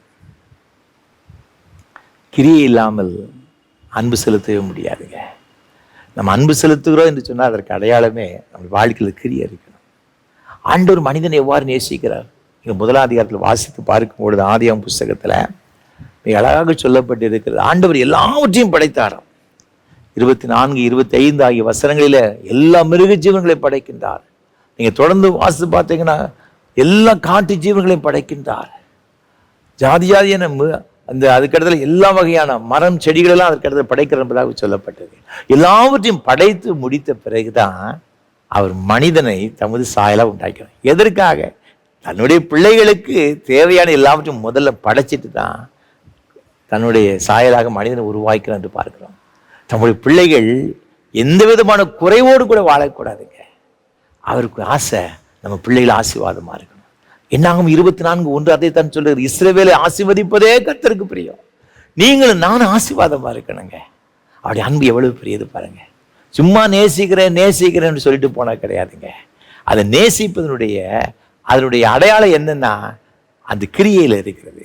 அவர் நமக்காக எல்லாவற்றையும் செய்கிறதா வேதத்தில் பாருங்க. நீங்க 2 கொரிந்தியர் நிருபத்தில் 8ஆம் அதிகாரம் 9ஆம் வசனம் இவ்வாறாக சொல்லுகிறது, அவர் ஐஸ்வர்யம் உள்ளவராயிருந்தும் நீங்கள் அவருடைய தரித்திரத்தினாலே ஐஸ்வர்யம் வாங்கும்படிக்கு உங்கள் நிமித்தம் தரித்திரர் ஆனாரே. ஆண்டவருடைய கிருபையை நம்ம பார்க்கிறோம், அவருடைய அன்பை பார்க்கிறோம். அவர் ஐஸ்வர்யம் உள்ளவர். ஆனா நீங்கள் நானும் ஐஸ்வர்யம் உள்ள இருக்க வேண்டும் என்பதற்காகவே நம்மி நிமித்தம் அவர் தரித்திரர் ஆனாராம். அப்போ அவருடைய அன்பு எவ்வளவு ஒரு மேன்மையான ஒரு அன்பு பாருங்க. நம்ம ஆண்டவருடைய பிள்ளைகளை நம்ம எல்லாரும் ஆசீர்வாதமாக இருக்க வேண்டும் என்பதுதான் ஆண்டவருடைய சித்தம். மத்தேயு சுவிசேஷத்தில் நீங்கள் வாசித்து பார்க்கும் 6ஆம் அதிகாரத்தில் அழகாக ஒரு வசனம் சொல்லப்பட்டிருக்கிறது. மத்தேயு 6ஆம் அதிகாரத்தில் இங்கு நாம் பார்க்கும் பொழுது 26ஆம் வசனம், ஆகாயத்து பட்சிகளை கவனித்து பாருங்கள், அவைகள் விதைக்கிறதும் இல்லை, அறுக்கிறதும் இல்லை, களஞ்சியங்கள் சேர்த்து வைக்கிறதும் இல்லை, அவைகளையும் உங்கள் பரமபிதா பிழை போட்டுகிறார், அவைகளை பார்க்கிலும் நீங்கள் விசேஷித்தவர்கள் அல்லவா. ஆகாயத்து பறவைகளை பாருங்க, நீங்க தொடர்ந்து வாசித்து பாருங்க. காட்டு புஷ்பங்களை கவனித்து பாருங்க, எவ்வளவு அழகா தேவன் அவைகளெல்லாம் போஷிக்கிறார், உடுத்தி வைக்கிறார். நீங்கள் அவைகளை பார்க்கலும் விசேஷித்தவர்கள். ஆகவே கவலைப்படாத. நாளை தினத்துக்கு ஏன் கவலைப்படுற? நீ ஒரி பண்ணாது. நம்முடைய வாழ்க்கையில பல வகையான கஷ்டங்கள், சில பாடுகள், வருத்தங்கள், குறைவுகள் வரும் பொழுது வேதனைப்படுகிறோம், துன்பப்படுகிறோம். அவர் சொல்றாரு, மகனே மகளே, நான் உண்டு பண்ண எல்லாவற்றையும் பாருப்பா, காட்டு புஷ்பத்தை பாரு, ஆகாயத்து பறவைகளை பாரு, எதற்காக கவலைப்படுதா? அற்பமாய் எண்ணப்படுகிற இவைகளை கூட நான் இவ்வளவு அழகானா போஷிக்கும் பொழுது, உடுத்தி வைக்கும் பொழுது, நான் உன்னை உடுத்தி வைக்க மாட்டேனா? நிச்சயமா உன்னை உடுத்தி வைப்பேன், உன் தேவைகளை சந்திப்பேன். நம்முடைய தேவைகளெல்லாம் சந்திப்பதற்கு அவர் போதுபாடவராக இருக்கிறார். இஸ்ரவேல் ஜனங்களுடைய வாழ்க்கையை வாசித்து பார்க்கும் பொழுது எஸ்ராவின் புஸ்தகத்தில் ஒரு அருமையான ஒரு சம்பவத்தை வேதத்திலே நாம் பார்க்கலாம். இஸ்ரவேல் ஜனங்கள், யூத ஜனங்கள் பாபிலோன் தேசத்தில் 70 வருஷம் சிறையிலிருந்து திருப்பி வர்றாங்க. கோரேசுடைய ஆட்சி காலத்தில் மீண்டும் எருசலேம் ஆலயத்தை கட்டுவதற்கு வர்றாங்க. கட்ட ஆரம்பித்த பொழுது ரொம்ப சந்தோஷப்பட்டாங்க. பழைய ஆலயம் இருந்த பார்த்த ஜனங்கள் எல்லாம் இந்த புதுசு ஆலயத்தை கட்ட ஆரம்பிச்சோன்னு ரொம்ப கண்களில் கண்ணீர், ஆனந்த சந்தோஷம். கொஞ்ச நாள் இருந்துச்சு. என்னன்னு பார்த்தீங்கன்னா, அந்த பகுதியில் இருந்தவர்கள் பயங்கரமான எதிர்ப்புகள், கட்டக்கூடாது என்று தடை பண்ணாங்க. நீங்கள் 4ஆம் அதிகாரத்திலிருந்து நீங்கள் வாசித்து பார்த்தீங்கன்னா, 4ஆம் அதிகாரம் 6ஆம் வசனத்திலிருந்து 5ஆம் அதிகாரம் முழுவதும் கடைசி வரை 17 வசனங்களை நீங்கள் வாசித்து பார்க்கும் பொழுது, இங்கே தரியு ராஜாவுக்கு ஒரு கம்ப்ளைண்ட் பண்ணி ஒரு கடிதம் ஒன்று எழுதுறாங்க. இவங்கெல்லாம் பூர்வ காலத்தில் ஜனங்க இவங்க என்ன செய்தாங்கன்னா, கலகம் உண்டாக்குனவங்க, யாருக்கும் அடிபடியாதவங்க, அப்படி இப்படி என்று சொல்லி இவங்க மேலே பயங்கரமான குற்றச்சாட்டு, ஏராளமான கம்ப்ளைண்ட் எழுதுனாங்க. பார்த்து கிடங்க.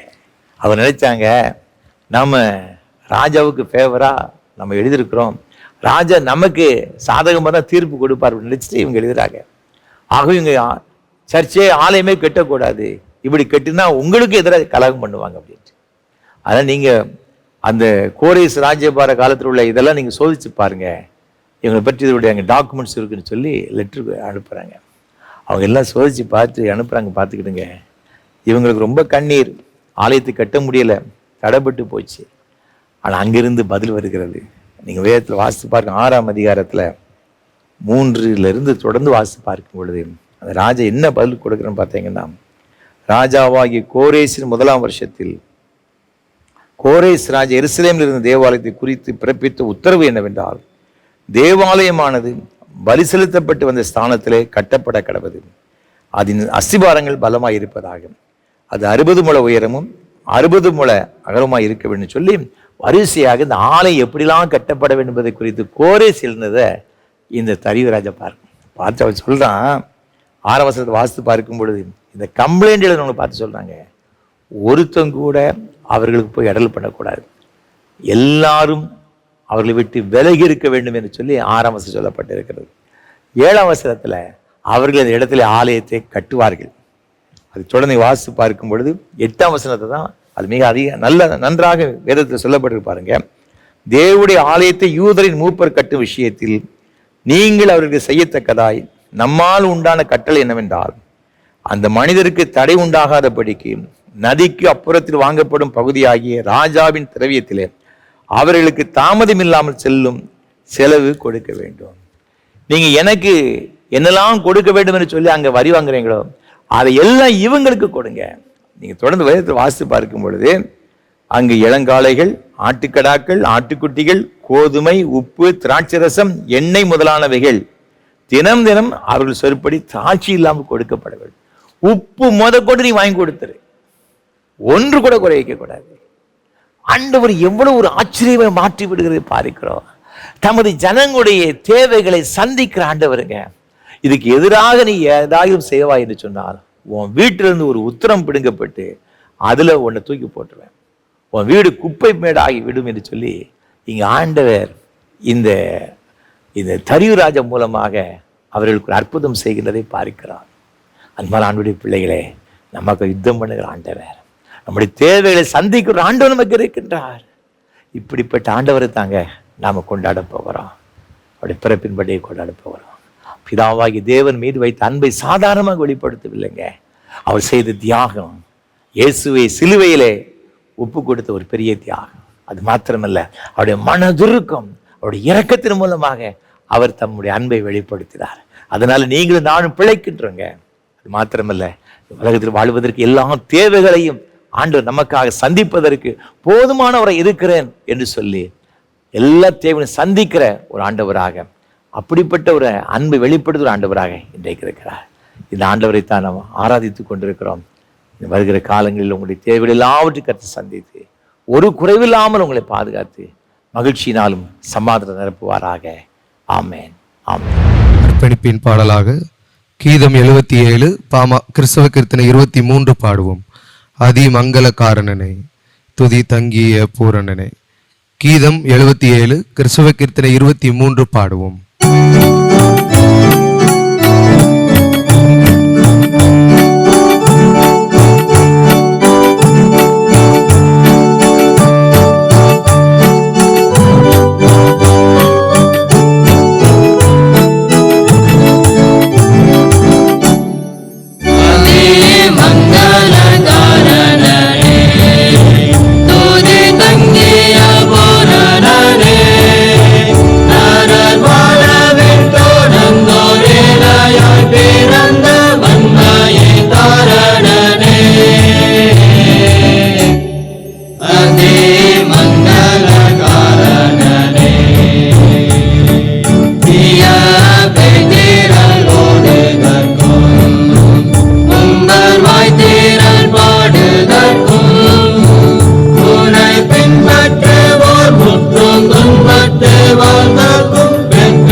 ஜெபம் செய்வோம். கிருபை நிறைந்த அன்பின் பரலோக பிதாவே, இந்த நல்ல ஆசீர்வாதமான வேளைக்காக நன்றியோடு உம்மை துதிக்கிறோம், உம்மை ஸ்தோத்தரிக்கிறோம்ப்பா. ஆண்டவரே, உம்முடைய அன்பின் வெளிப்பாடு எத்தனை மேன்மை உள்ளது என்பதை குறித்து எங்களோடு கூட பேசினீரே. உம்முடைய அன்பை உம்முடைய தியாகத்தின் மூலம் வெளிப்படுத்தினீர், உம்முடைய மனதுருக்கத்தின் மூலம் வெளிப்படுத்தினீர், எல்லா தேவைகளையும் நீர் சந்தித்து வெளிப்படுத்தினீரே. அதற்காக கோடா கோடி ஸ்தோத்திரம் செலுத்துகிறோம், நன்றி செலுத்துகிற ஐயா. நீ செய்த தியாகத்தின் பலனாக நாங்கள் பாவத்திலிருந்து, சாபத்திலிருந்து, அக்கிரமத்திலிருந்து நாங்கள் மீட்டுக் கொள்ளப்படுகிறோம். நீர் மீது வைத்த அன்பின் நிமித்தமாக, மனதுருக்கத்தின் நிமித்தமாக ஆண்டவரே நாங்கள் விடுதலையை பெற்றுக் கொள்கிறோம் ஐயா. மரணத்தின் விளிம்பில் இருக்கிற எங்களை நீ மீட்டுக் கொள்கிறே சுவாமி, அதற்காக ஸ்தோத்திரம். இந்த உலகத்தினுடைய காரியங்கள், என்னென்ன காரியங்கள் எல்லாம் எங்களை வேதனைப்படுத்தி கொண்டு கண்ணீர் வடித்துக் கொண்டு இருக்கிறதோ, கண்ணீரை வரவழைத்துக் கொண்டிருக்கிறதோ, எல்லாவற்றும் விடுதலை ஆக்கும்படியாக தேவைகளை நீ சந்திக்கிற ஒரு ஆண்டவராக இருக்கிற தயவுக்காக ஸ்தோத்திரம். இப்பொழுதும் இந்த ஆராதனையில் பங்கெடுத்துக் கொண்டு வரக்கூடிய பிள்ளைகள் ஒவ்வொருவருக்காக நாங்கள் ஜெபிக்கிறோம் சுவாமி. ஒவ்வொருவரையும் எங்கள் ஆண்டவர் அபரிவிதமா நீர் ஆசீர்வதிக்க வேண்டும் நாங்கள் ஜெபிக்கிறோம் ஐயா. ஒரு நன்மை கூட குறைவில்லாமல் எல்லாவற்றையும் பெற்றுக்கொள்ள பரலோக தேவன் அனுகிரகம் செய்ய வேண்டும் நாங்கள் ஜெபிக்கிறோம் ஐயா. ஆண்டவரே, என்னென்ன காரியத்தில் இந்த பிள்ளைகள் ஆண்டவரே குறைவுள்ள ஒரு நிலைமையோடு கூட அவர்கள் கடந்து வந்து கொண்டிருக்கிறார்களோ, அந்த குறைவுகளெல்லாம் அகற்றுங்க சுவாமி. பிள்ளைகளுடைய வாழ்க்கையில் காணப்படுகிற சில போராட்டங்கள், சில பிரச்சனைகள், பற்றாக்குறைகள், ஆண்டவரே சரீரத்தில் ஏற்படுகிற பலவீனங்கள், வியாதிகள் நிமித்தமாக மிகுந்த துக்கத்தோடு வேதனையோடு கூட நான் இந்த ஆண்டை, இந்த வருடத்தில் உள்ள இந்த பண்டிகை நான் எப்படி நான் பார்ப்பேன், ஆண்டவரே நான் எப்படி இந்த கிறிஸ்து பிறப்பின் பண்டிகை சந்தோஷமாக கொண்டாடுவேன்னு சொல்லி வேதனையோடு கூட இருக்கிற பிள்ளைகளுக்கு ஜெபிக்கிறோம். அவருடைய வேதனைகள் எல்லாம் மாற்றுங்க சுவாமி. இந்த கிறிஸ்து பிறப்பின் பண்டிகையை கொண்டாட போற பிள்ளைகள் ஒவ்வொரு வாழ்க்கையிலும் ஒரு பெரிய சந்தோஷம், சமாதானம் உண்டாவதாக. அவர் எதிராய் போராடுகிற எல்லா போராட்டங்களும் இயேசு கிறிஸ்துவின் நாமத்தில் முற்றிலும் அகன்று போவதாக. பிள்ளைகளுடைய தனிப்பட்ட வாழ்வுக்கு எதிராக போராடுகிற கிரியைகள், குடும்பத்துக்கு விரோதமாய் போராடுகிற செயல்படுகிற எல்லாம் அந்த காலத்தின் கிரியைகள் எல்லாம் சபிக்கப்பட்ட வல்லமைகளை இயேசு கிறிஸ்துவின் நாமத்தில் முற்றிலுமாய் விலகும்படி நாங்கள் ஜெபிக்கிறோம் ஐயா. ரட்சிக்கப்படாத பிள்ளைகள் நிமித்தமாக, கணவன் நிமித்தமாக, மனைவி நிமித்தமாக வேதனைப்பட்டு கொடுக்கிற பிள்ளைகளுக்காக ஜெபிக்கிறோம் சுவாமி. எல்லாவற்றையும் கர்த்தர் மாற்றுவீராக. உடைய பிள்ளைகளுடைய குடும்பம் ஒரு குட்டி பரலோகத்தை போல மாற நாங்கள் ஜெபிக்கிறோம். ஒரு பெரிய சமாதானம் அந்த குடும்பத்தில் ஆண்டவரே வரட்டுமே நாங்கள் ஜெபிக்கிறோம் சுவாமி. உடைய பிள்ளைகள் என்னென்ன காரியங்களுக்காக நோக்கி வேண்டிக் கொண்டிருக்கிறார்கள், ஒன்று கூட குறைவில்லாமல் எல்லாவற்றையும் இந்த பிள்ளைகளை பெற்றுக்கொள்ள உதவிச்சிங்கப்பா. பிள்ளைகளுடைய திருமண காரியத்தை நிமித்தமாக கண்ணீரோடு கூட இருக்கிற பிள்ளைகளுக்காக ஜெபிக்கிறோம் சுவாமி. அதன் காலத்தில் எல்லாவற்றையும் நேர்த்தியாய் செய்கிற ஆண்டவர் ஒரு பிள்ளையுடைய வாழ்க்கையில இந்த திருமண காரியத்தை நேர்த்தியை செய்து கொடுக்கும்படி ஜெபிக்கிறோம். எல்லா தடைகளும் இயேசு கிறிஸ்துவின் நாமத்தில் விலகிட்டு நாங்கள் ஜெபிக்கிறோம் ஐயா. தகப்பனே, உமக்கு ஸ்தோத்திரம் ஐயா. பொருளாதார ரீதியிலே மிகுந்த வேதனையோடு, ஆண்டவரே பற்றாக்குறையோடு கூட, கடன் பிரச்சனையினால இனி நான் எப்படி வாழுவேன்னு சொல்லி கொடுக்கிற பிள்ளைகளுக்கு ஜெபிக்கிறோம். அந்த பிரச்சனைகள் இயேசு கிறிஸ்துவின் நாமத்தில் முற்றிலுமாய் மாறுவதாக ஒரு அற்புதம் நடக்கட்டும் நாங்கள் ஜெபிக்கிறோம் சுவாமி. உமது பிள்ளைகளுடைய தேவையெல்லாம் கர்த்தர் சந்திப்பீராக. நீ அவ்வாறு செய்கிற தயவுக்காய் ஸ்தோத்திரம். குழந்தை செல்வங்களுக்காய் காத்திருக்கிற தம்பதிகளுக்காய் ஜெபிக்கிறோம் சுவாமி. ஆண்டவரே உம்முடைய பிள்ளையுடைய கண்ணீரை கர்த்தர் துடைப்பீராக சுவாமி, துடைப்பீராகப்பா. ஒரு கண்ணியையே கர்ப்பவதி ஆகும்படியான வல்லமை உமக்கு உண்டு சுவாமி. அப்படி என்றால் இந்த பிள்ளைகளுக்கு நீ உதவி செய்வது எவ்வளவு ஒரு எளிதான ஒரு காரியம். அருமையான தம்பதிகளுக்கு கற்பதின் கனியை ஆண்டவரை கொடுத்து அவர்களை ஆசீர்வதிக்க வேண்டும் என்று நாங்கள் ஜெபிக்கிறோம். பேறுகால நிலவிருக்கிற அருமையான சகோதரிகளுக்கு கற்பதின் கனியை போலப்படுத்தி சுகப்பிரசவத்தை கொடுக்கும்படி நாங்கள் ஜெபிக்கிறோம். வியாதியினால் கஷ்டப்படுகிற பிள்ளைகளுக்கு ஜெபிக்கிறோம். வியாதியின் ஆண்டவர் முற்றிலுமாக அந்த பலவீனங்கள் மாறும்படி நாங்கள் ஜெபிக்கிறோம் ஐயா. நல்ல ஒரு ஆரோக்கியத்தை கொடுங்க. வயோதிப நிலவிருக்கிறமையான பெற்றோர்களுக்கு ஜெபிக்கிறையா. வயதான காலத்தில் ஏற்படும் எல்லா பலவீனங்கள், சோர்வுகள் எல்லாம் இயேசு கிறிஸ்துவின் நாமத்தில் முற்றிலும் மாறுபடி நாங்கள் ஜெபிக்கிறோம் ஐயா. பிள்ளையுடைய வாழ்க்கையில் ஒரு சமாதானம் பெருகட்டும். வருகிற நாட்டில் புதிய வருஷம் அவளுக்கு ஆசீர்வாதமா இருக்கணும், சமாதானமா இருக்கணும். நீங்க உதவி செய்ய வேண்டும் என்று நாங்கள் ஜெபிக்கிறோம் ஐயா. தகப்பனே உமக்கு ஸ்தோத்திரம். படிக்கிற சின்னஞ்சிறு குழந்தைகளுக்கு வேண்டிய எல்லா கிருபையும் தாருங்க, ஞானத்தை தாருங்க ஐயா. படிக்கிற பிள்ளைகளுக்கு விசேஷ ஞானத்தை கொடுத்து ஆசீர்வதிப்பீராக. ஆண்டவரை வேலைக்கு காத்திருக்கிற பிள்ளைகள் நல்ல வேலை வாய்ப்புகளை கொடுத்து ஆசீர்வதிக்கும்படி ஜெபிக்கிறோம். ஒரு குறைவில்லாதபடி எங்களுடைய பிள்ளைகளை கத்து நடத்தும்படி நாங்கள் ஜெபிக்கிறோம் சுவாமி. இன்னும் என்னென்ன தேவைகளுக்காக உமது பிள்ளைகள் உங்களுடைய சமுதாயம் காத்திருக்கிறார்கள் ஐயா. ஒரு குறைவில்லாதபடிக்கு எல்லாவற்றையும் உடைய பிள்ளைகளுக்கு நேர்த்தியாய் செய்து கொடுக்கும்படி நாங்கள் ஜெபிக்கிறோம் ஐயா. தகப்பனே உமக்கு ஸ்தோத்திரம். விசேஷமாக இந்த ஆராதனை தாங்க முன் வந்த அருமையான ஆண்டவரே உடைய குடும்பத்தினருக்காக ஸ்தோத்திரம் செலுத்துகிறோம். கடைக்குறிச்சி சார்ந்த அருமையான முது பிள்ளைகள் திரு ஜெபமணி ஆசிரியர் அவர்களுக்காக உமக்கு ஸ்தோத்திரம் செலுத்துகிறோம். அவருடைய அன்புக்குரிய துணைவியார் திருமதி ஸ்டெல்லா ஜெபமணி ஆசிரியருக்காக நன்றி செலுத்துகிறோம் சுவாமி. ஆண்டவரே நேசிக்கின்ற ஒரு அருமையான குடும்பம் ஐயா, அதற்காக ஸ்தோத்திரம் செலுத்துகிறோம். அருமையான முது பிள்ளைகளுக்கு நல்ல சுகத்தையும் பலத்தையும் நீடித்த சுகவாழ்வு கொடுத்து ஆண்டவர் நடத்தும்படியாய் நாங்கள் ஜெபிக்கிறோம் ஐயா. இந்த பிள்ளைகளுடைய வாஞ்சிகள், விருப்பங்கள் எல்லாவற்றையும் கற்று நிறைவேற்றி கொடுக்கும்படி ஜெபிக்கிறோம் ஐயா. நீ கொடுத்த அன்பு மகனுக்காக ஸ்தோத்திரம். டாக்டர் சாம் ஜெய்சனுக்காக ஸ்தோத்திரம் செலுத்துகிறோம். அருமையான மகனுக்கு கொடுத்த நல்ல ஒரு துணைவி டாக்டர் கிறிஸ்டி பெரிலுக்காக ஸ்தோத்திரம் செலுத்துகிறோம் ஐயா. இந்த நாளிலும் தன்னுடைய திருமண நாளை கொண்டாடும்படியாக நீ கொடுத்த எல்லா கிருபைகளுக்காக உமக்கு ஸ்தோத்திரம். இந்த புதிய ஆண்டு அவர்களுக்கு ஆசீர்வாதம் நிறைந்த ஒரு ஆண்டை காணப்பட ஆண்டவர் தாமே அனுகிரகம் செய்வீராக. பிள்ளையுடைய குடும்ப வாழ்விலே நல்லவராய் வல்லவராய் பெரியவராய் இருந்து பெரிய காரியங்களை செய்வீராகப்பா. நல்ல சுகத்தை பலத்தையும் நீடித்த சுகவாழ்வும் கொடுத்து வழிநடத்துவீராக. அவள் செய்கின்ற மருத்துவ இந்த தொழில் மூலமாக ஆண்டவருடைய நாமம் மகிமைப்பட அவர்களை ஆசீர்வதித்து இன்னுமாய் உயர்த்தும்படி நாங்கள் ஜெபிக்கிறோம். நீ கொடுத்த அன்பு கற்பத்தின் கனிக்காக ஸ்தோத்திரம் செலுத்துகிறோம். அருமையான குழந்தை சுவாமி மகிழன் தியோப்ரஸுக்காக ஸ்தோத்திரம் செலுத்துகிறோம் ஐயா. அன்பு குழந்தையை கர்த்தர் ஆசீர்வதிப்பீராக சுவாமி. தேவ பிரசன்னம் பிள்ளையோடு கூட எப்பொழுதும் ஆண்டவரை நிலைபெற்றிருக்கும்படி நாங்கள் ஜெபிக்கிறோம். இயேசுவானவர் ஞானத்திலும் வளர்த்திலும் தேவ கிருபையிலும் மனுஷ தயவிலும் அதிகமாக விருத்தி அடைந்து எழுதப்பட்டிருக்கிறார். அதே போல அருமையான குழந்தை எல்லாவற்றிலும் வளர்ந்து விருத்தி அடைந்து வருங்காலத்திலும் உடைய வசனத்தை பிடித்துக் கொண்டு உலகத்தை சுடராய் பிரகாசிக்க கிருபை தரும்படியை ஜெபிக்கிறோம். முழு குடும்பத்தையும் உடைய கரத்தில் ஒப்புக்கொண்டு நாங்கள் ஜெபிக்கிறோம் ஐயா. இது பாதுகாத்து ஆசீர்வதிப்பீராக. இந்த ஊழியங்களுக்கு பல வகையில் உதவி செய்கிற ஒவ்வொரு பிள்ளைகளுக்காக ஜெபிக்கிறோம். ஒவ்வொருவரையும் ஆசீர்வதியும். நாங்கள் நினைப்பதற்கும் விரும்புகிறதற்கும் வேண்டி கொள்கிறதுக்கு அதிகமாய் கிரியை வல்லமையின்படி கர்த்தர் பெரிய காரியங்கள் கட்டளையிடும். கணம் துதி மகிமை எல்லாம் உமக்கு செலுத்த ஏற்றுக்கொள்ளும் ஆசீர்வதி. ஆண்டவர் இயேசு கிறிஸ்துவின் மூலம் ஜெபிக்கிறோம் பரிசுத்த பிதாவே.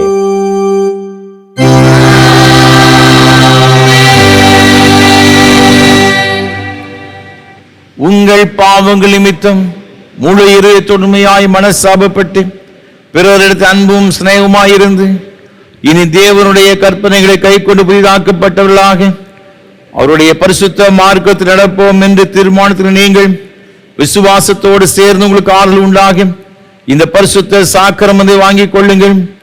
அதற்காக பணிவாய் முழங்கால் படியிட்டு சர்வ வல்லமையுள்ள தேவனை நோக்கி உங்கள் பாவங்களை மனத்தாழ்மையாய் அறிக்கையிடுங்கள். சர்வ வல்லமையுள்ள தேவனே,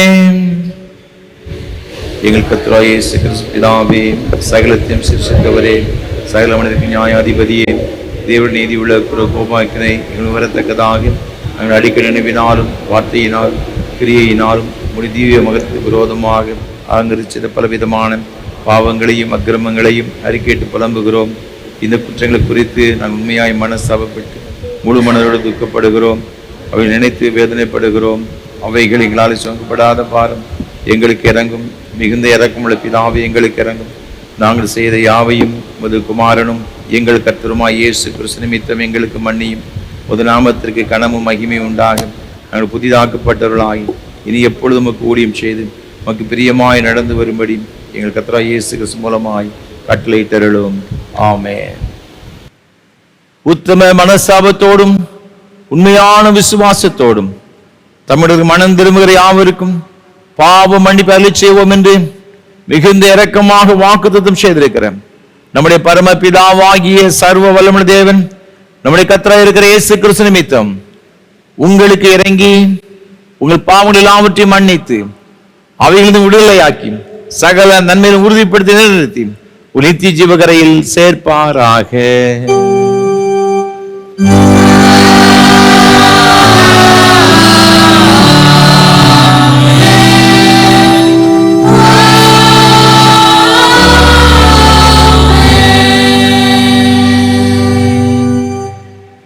தம்மிடத்தில் உண்மையாய் மனம் திரும்புகிற யாவருக்கும் அருளப்படுகிற ஆறுதலான வார்த்தைகளை கேளுங்கள்.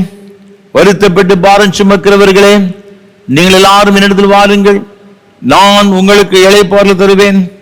தேவன் தம்முடைய ஒரே பேரான குமாரனை விசுவாசிக்கிறவன் எவனோ அவன் கெட்டு போகாமல் நித்திய ஜீவனை அடையும்படிக்கு அவரை தந்தருளி இவ்வளவாய் உலகத்தை அன்பு கூர்ந்தார். பரிசுத்த பவுல் சொல்லியிருக்கிறதையும் கேளுங்கள். பாவிகளை ரட்சிக்க கிறிஸ்து இயேசு உலகத்தில் வந்தார் என்கிற வார்த்தை உண்மையும் எல்லா அங்கீகரிப்பு பாத்திரமானது. பரிசுத்த யோவான் சொல்லியிருக்கிறதை கேளுங்கள்.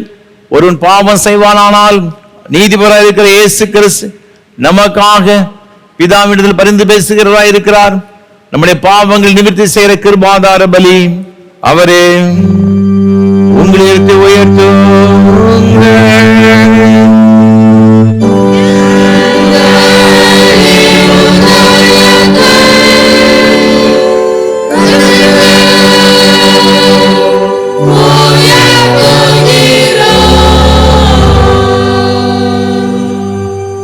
நம்முடைய கர்த்தராகிய தேவன் ஸ்தோத்திரம் செலுத்த கடவோம்.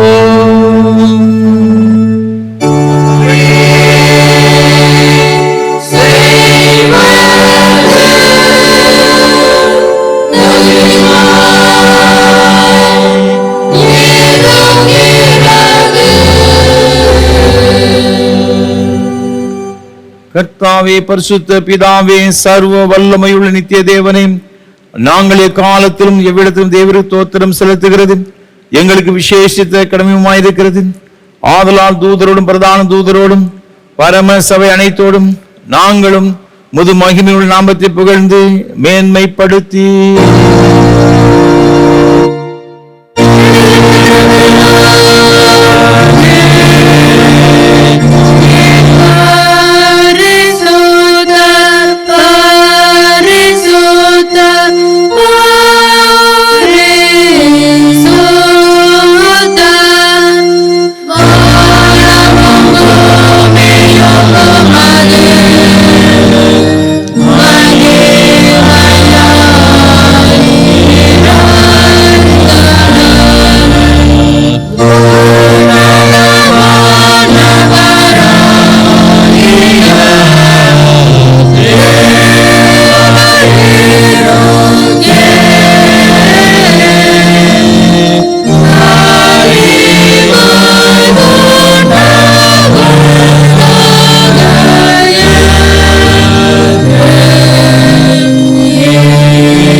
இரக்கமுள்ள கர்த்தாவே, எங்கள் சுய நீதியை நம்பி நாங்கள் உம்முடைய பந்தியில் சேர துணியாமல் தேவனுடைய அளவற்ற இரக்கத்தையே நம்பி செல்கிறோம். உம்முடைய மேசையின் கீழ் விழும் துணிக்கைகளையும் பொறுக்கிக் கொள்ள நாங்கள் பாத்திரல்ல. ஆனாலும் தேவரீர் எப்பொழுதும் இரக்கம் செய்கிற இரட்சகனுடைய மாறாத ஆண்டவராய் இருக்கிறீர். ஆகையால் கிருபையுள்ள கர்த்தாவே, முதன்மையான குமாரனாகி இயேசு கிறிஸ்துவின் சரீரத்தால் எங்கள் பாவமுள்ள சரீரம் சுத்தமாகி அவருடைய விலை உயர்ந்த இரத்தத்தால் ஆத்துமா கழுவப்படுவதற்கும் எப்பொழுது நாங்கள் அவருக்குள்ளும் அவர் எங்களுக்குள்ளும் வாசமாயிருப்பதற்கு ஏற்ற விதமாய் அவருடைய சரீரத்தை புசித்து அவருடைய இரத்தத்தை பானம் பண்ண எங்களுக்கு கிருபை செய்தருளும்.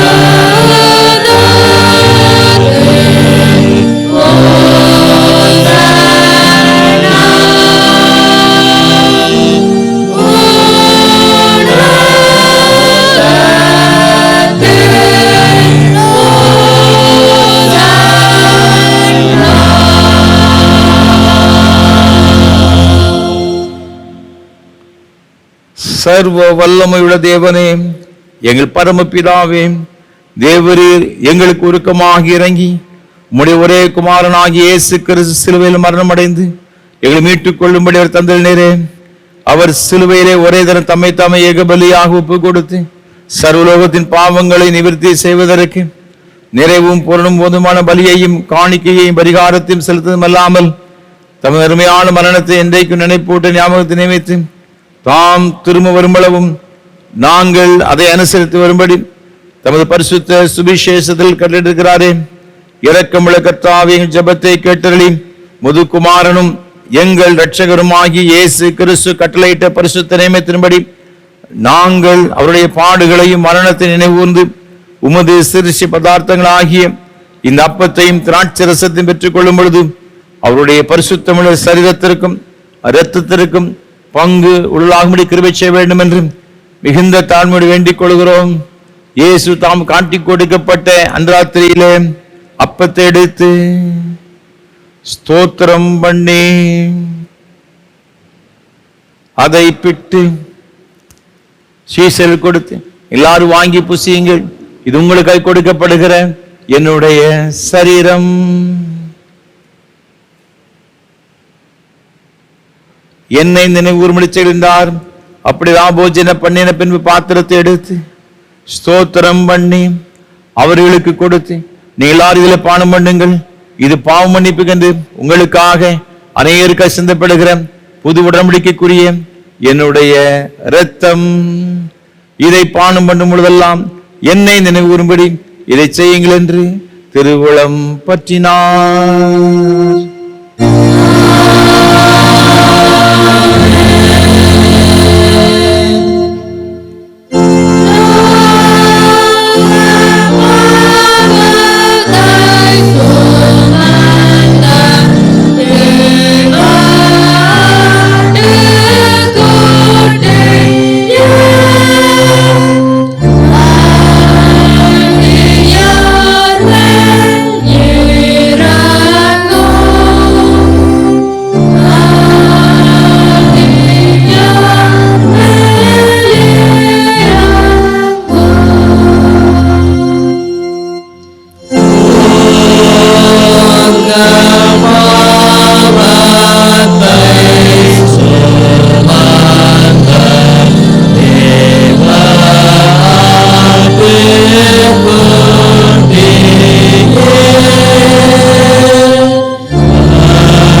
ஜெபம் பண்ண கடவோம். பரமண்டலங்கள் இருக்கிற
பரமபிதாவாகிய கர்த்தாவே, முதடியாராகி நாங்கள் இப்பொழுது செலுத்திருக்கிற துதி தோத்திர பலிகளை இரக்கமாக ஏற்றுக்கொள்ள வேண்டும் என்று தயவுள்ள பிதாவாகி உம்மை முழு மனதோடு வேண்டிக் கொள்கிறோம்.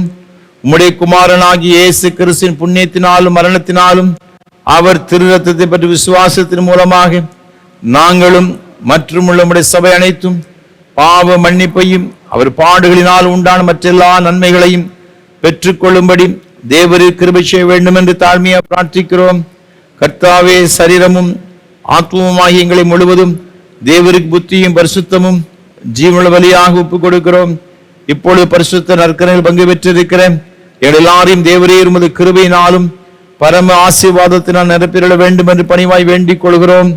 அநேக விதமாய் இருக்கிற எங்கள் பாவங்களினாலே தேவரீருக்கு எந்த வலியும் செலுத்துவதற்கு நாங்கள் அபாத்திரராய் இருந்தும் எங்கள் பாத்திர அபாத்திரத்தை தேவர் கவனியாமல் எங்கள் கர்த்தராகிய இயேசு கிறிஸ்து நிமித்தம் எங்கள் குற்றங்களை மன்னித்து எங்கள் கடமையின்படி நாங்கள் செலுத்திருக்கிற பணிவிடை ஏற்றுக்கொள்ள வேண்டும் பிரார்த்திக்கிறோம். அவரோடும் பரிசுத்த ஆவியோடு ஐக்கியமாயிருக்க தேவருக்கு அவர் மூலமாய் சகல கனமும் மகிமையும் என்றென்றைக்கு உண்டாவதாக.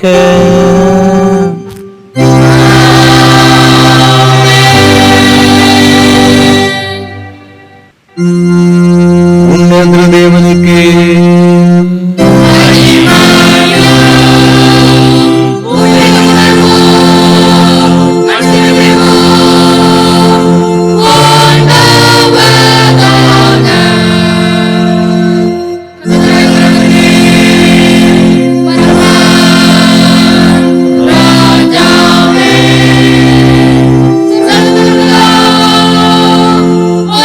Yeah.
ஜெபம் பண்ண கடவோம்.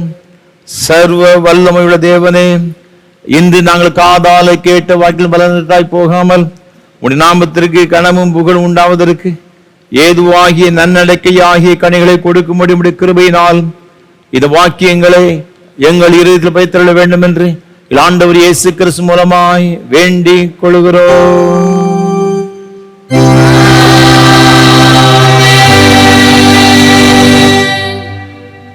வழுவாதபடி உங்களை காக்கவும் தமது மகிமை உள்ள சன்னிதானத்திலே மிகுந்த மகிழ்ச்சியோட உங்களை மாசற்றவர்களாக நிறுத்தவும் வல்லமை உள்ளவரும் தாம் ஒருவரே ஞானம் உள்ளவருமாகிய நம்முடைய இரட்சகரான தேவனுக்கு கனமும் மகத்துவமும் வல்லமையும் அதிகாரமும் இப்பொழுது எப்பொழுது உண்டாவதாக.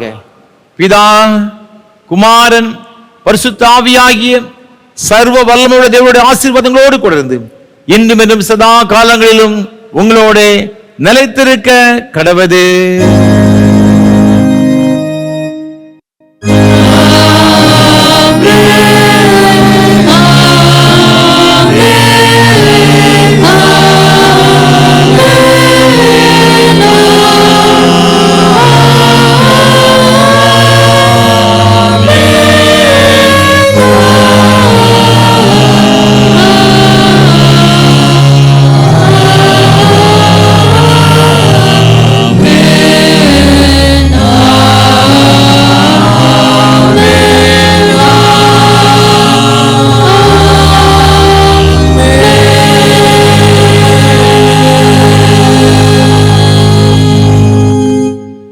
கீதமாக கீதம் 103 பாமாலை 73 பாடுவோம். ராஜன் தாவீதுள்ள மாட்டுக்கொட்டில் ஒன்றிலே. கீதம் 103 பாமாலை 73 பாடுவோம்.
கிருபை நிறைந்த அன்பின் பரலோக பிதாவே, இந்த மகிமையான ஆராதனைக்காக உமக்கு ஸ்தோத்திரம் செலுத்துகிறோம், நன்றி செலுத்துகிறோம். ஆண்டவர் மெய்யாகவே எங்கள் மத்தியிலே எழுந்தருளி உம்முடைய கிருபையினாலும் உம்முடைய நன்மையினாலும் எங்களை ஆசீர்வதித்தீரே, உமக்கு ஸ்தோத்திரம். தொடர்ந்து வருகிற நாட்கள் ஒவ்வொருவருக்கு ஆசீர்வாதமாக இருக்க கிருபை தாரும். ஆசீர்வதியும் உம்முடைய நாமத்தை மகிமைப்படுத்தும். ஆண்டவர் இயேசு கிறிஸ்துவின் மூலமாக ஜெபிக்கிறோம் பரிசுத்த பிதாவே. கர்த்தங்களோடு இருப்பாராக.